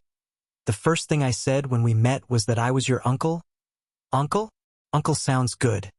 Yu snapped her fingers and said to Natalia, "Why don't you call him uncle?" When Hua Jin heard this, he also felt that it was not bad. "And then call me uncle." Gong Jie nodded in agreement. He then said to Natalia, "From now on, you will call him Uncle Hua Jin. Okay?" When Hua Jin heard this, he felt a chill run down his spine. It wasn't because of any other reason, but because he realized that when he spoke to Natalia, Gong Jie was unexpectedly gentle. Her voice was soft and gentle, as if she could drown someone. Luckily, he was facing Natalia. If it had been any other woman, his heart would have stopped beating. Even he couldn't help but feel his heart go numb for a moment when he heard this gentle voice. When Natalia heard this, she nodded. Suddenly, she thought of something and suddenly let go of Yu's arm. She ran to Gong Jie's side and grabbed the corner of his shirt reluctantly. She looked confused and asked, "Then, Daddy, where are you going?" Gong Jie furrowed his brows. Even though he had gotten used to having a little girl, who was not related to him by blood, calling him Daddy over the past few days, it seemed that he had yet to fully accept the fact that he was a first-time father. After all, he had suddenly changed from a single man to a single daddy. Chapter 4086. However, his feelings for Natalia had improved a lot over the past few days. It was a little strange. Natalia was especially close to him. In order to get close to Natalia, Yu had tricked her with candy and coaxed her nicely. However, when it came to Gong Jie, Natalia liked him so much that she would stick to him whenever he stood there. Yu was also curious as to why Natalia liked Gong Jie so much. He had asked her about it before. The little girl said confidently, "Because Daddy is tall and handsome, and he even gives me candy." Yu was not convinced and retorted, "When I grow up, I will definitely be tall and handsome too. Also, I will give you candy too." "But you are not my daddy." Natalia's words made Yu speechless. He pursed his lips and finally had nothing to say. All right, this was the charm of a mature man. "Daddy, don't you live here?" Natalia hugged Gong Jie's thigh, reluctant to part with him. Gong Jie bent down and easily carried her in his arms. He reached out and pinched the tip of her nose. Raising his eyebrows, he asked, "Why? You can't bear for Daddy to leave?" Natalia shook her head like a rattle drum. Don't go. I want to be with Daddy. Gong Jie frowned slightly. His lips curled into a helpless smile. I can stay here with you for a few days. However, Daddy has to go out to work after a while. When he is done, Daddy will come back. It won't be long. Really? Gong Jie carried her to Hua Jin's side and coaxed her gently. In the future, you will be with this uncle, You have to be obedient. It's okay if you don't. Daddy will video call you every day. If this uncle mistreats you, you can complain to Daddy and Daddy will beat him up. With just a few words, Natalia was so coaxed that she revealed her pearly white teeth. When Hua Jin heard this, he felt that it was unfair. What was this? Why would he mistreat a child for no reason? Moreover, he liked Natalia. Since Gong Jie had entrusted this child to him, he was not happy to see it happen. However, he could only accept it. However, there was one thing that he still had to confirm. Are you sure that you will compensate me for my absenteeism? Gong Jie glanced at him. I'm sure. Yu replied, Uncle even put his house under your name. This shows his sincerity. Hua Jin calmed himself down. Suddenly, a bad word popped up in his mind. Does this count as being a sugar baby? Undersir. B. Alimony property. At that moment, Hua Jin felt like a good wife and mother who took care of the household chores and children. Was it too late for him to back out now? For some reason, a scene appeared in Hua Jin's mind. He was standing in front of the stove with Natalia on his back. He was wearing an apron and a scarf, and he was cooking porridge bitterly. OMG. He did not want to become like this. If this went on, he would definitely become a sallow man. Well, Hua Jin looked at Yu hesitantly. Yu saw through him immediately. Why? Are you going back on your word? Hua Jin replied vaguely. I'm not mentally prepared yet, am I? What mental preparation do you need? Chapter 4087. Gong Jie had been playing with Natalia. When he heard this, he turned around and said coldly, I will hire a nanny, bodyguard, and gardening for you. You just have to play with her and take care of her. Don't let her feel lonely. That's good enough. In other words, these tasks were Hua Jin's job. Accompany her to eat, drink, and play. Hua Jin was a little surprised. He didn't know what kind of special existence this child was for Gong Jie to treat her so seriously. Could it be? Hua Jin looked at Yu meaningfully. When he looked at Natalia, his gaze was unusually gentle. Hua Jin couldn't help but shiver. Could it be? This was Yu's future daughter-in-law? Alright, could it be that his main job was to raise Yu's daughter-in-law? At this thought, Hua Jin couldn't help but want to laugh. He held Yu's little hand and asked curiously, Do you like her? Yu didn't react at first and just nodded. Yes, of course. He liked Natalia a lot. When Hua Jin heard this, he gave him a meaningful look. Is it that kind of like? When Yu realized what Hua Jin's look meant, he immediately came to his senses and said, It's not that kind of like. Then what kind of like is it? Hua Jin lowered his voice and said, I thought your uncle was raising your future daughter-in-law for you. When he said this, Yu couldn't help but blush even more. That's not it. Don't talk nonsense. Okay? After a pause, Yu explained, It's probably the kind of like you have for a younger sister. Liar. When I saw you looking at Yao, that wasn't the way you looked at her. Although he doted on her a little, the gentleness in his eyes when he looked at Natalia was definitely not just limited to sibling love. However, Hua Jin was just teasing him. How old was Yu? How could such a young child understand the love and affection of the adult world? It was probably because he liked her, so he wanted to treat her well purely because he liked her. Hua Jin deliberately teased him. Don't worry. I'll definitely help you raise your wife well. Bah! Yu started to threaten him. If you continue to spout nonsense, I'll get uncle to cripple you. Don't! Hua Jin clasped his hands together and begged for mercy. I was wrong, I know I was wrong. Hey, don't tell on me. Yu pulled Hua Jin to the side and whispered, Actually, My feelings for Natalia are pure. When I look at her, I feel like I'm looking at myself. Why? Because Yu said in a low voice. Actually, before this, she was adopted by a professor who specialized in the field of psychology and psychology. She was an orphan, but after the adoption, the professor used her as a test subject. Test subject? Hua Jin's expression turned solemn the moment he heard this term. It was inhumane. His mind immediately thought of examples such as human experiments and so on. How could it be so overboard? She was actually a normal child, but the professor wanted to study multiple personality disorder, so he cultivated a second personality in her. Hua Jin was smart and quickly understood what Yu meant by cultivating a second personality. Chapter 4088. Yu's expression was solemn. To be precise, it's not a preparation. It's already created. Hua Jin was dumbfounded. Is it possible to create such a personality? He had always thought that dual personality was either influenced by the environment or born with it. He had never heard that it could be cultivated by humans. How could someone use such a young child to do such a messy experiment? In the past, he admired scientists because they had contributed a lot to mankind. But now, Hua Jin felt a chill run down his spine when he heard about it. It was too terrifying. Dual personality is an extremely painful thing. How could he do that? It's probably because the adopted child has no blood relatives. So, he doesn't know how to cherish her and is not fit to be Natalia's father.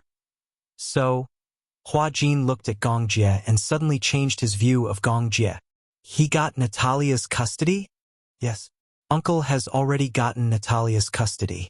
But you know that with his work, Natalia can't be by his side all the time. Otherwise, it would be very dangerous. So, when necessary, he needs someone to take care of her. You're a good candidate. Why? Hua Jin pointed at himself and was a little surprised. Why me? I'm also very busy with work. Because Uncle Hua Jin is very gentle. Yu smiled. You're so gentle to me. You'll be gentle to Natalia too. I believe you'll be good to Natalia. Hua Jin couldn't help but feel warm inside when he heard that. He didn't expect Yu to have such an image of him. Don't worry. I'll take good care of her.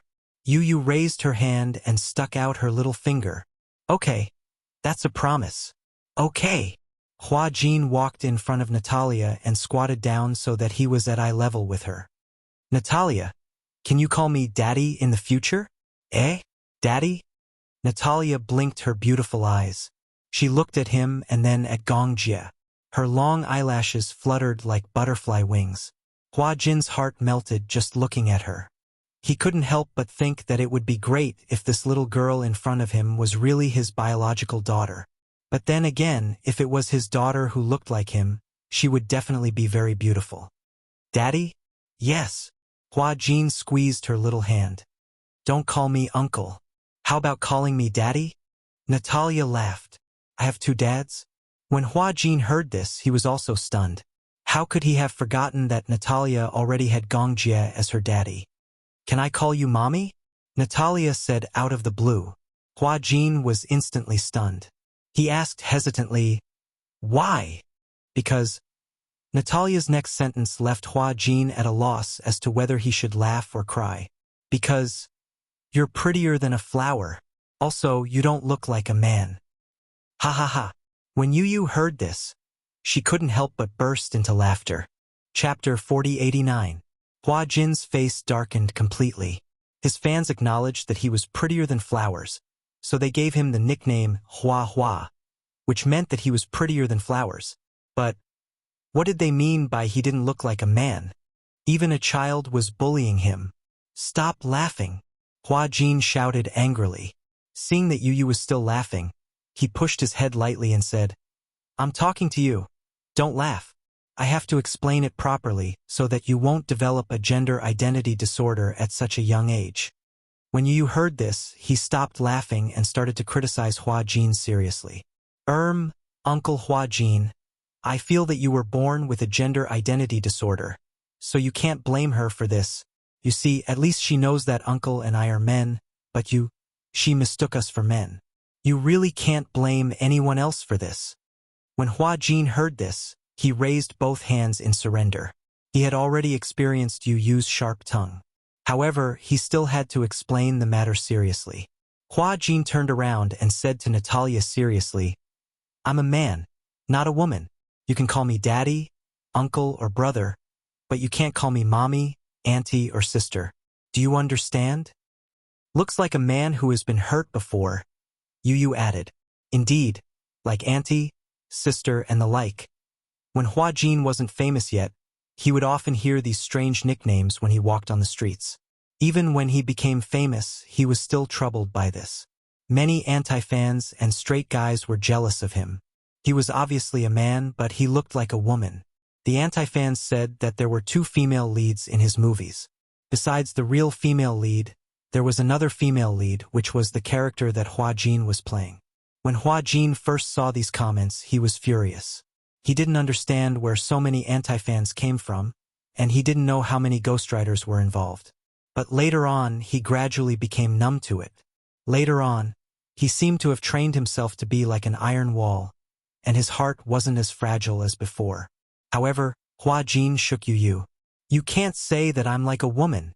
Otherwise, I will definitely be very sad. Very sad. Very sad."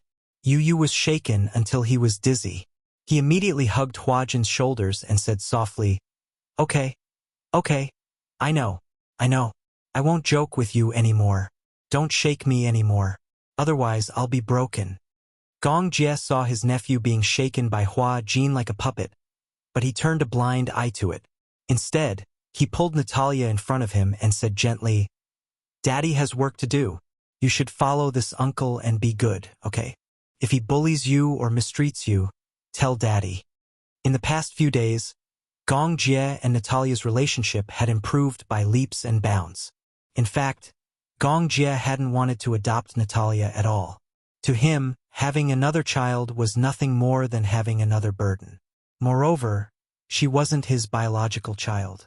He already had Yueyao, this little princess. Hence, no matter how beautiful and cute Natalia was, he was indifferent. However, for some reason, after the adoption process was completed, Gong Jie finally met Natalia formally under Alice's arrangement.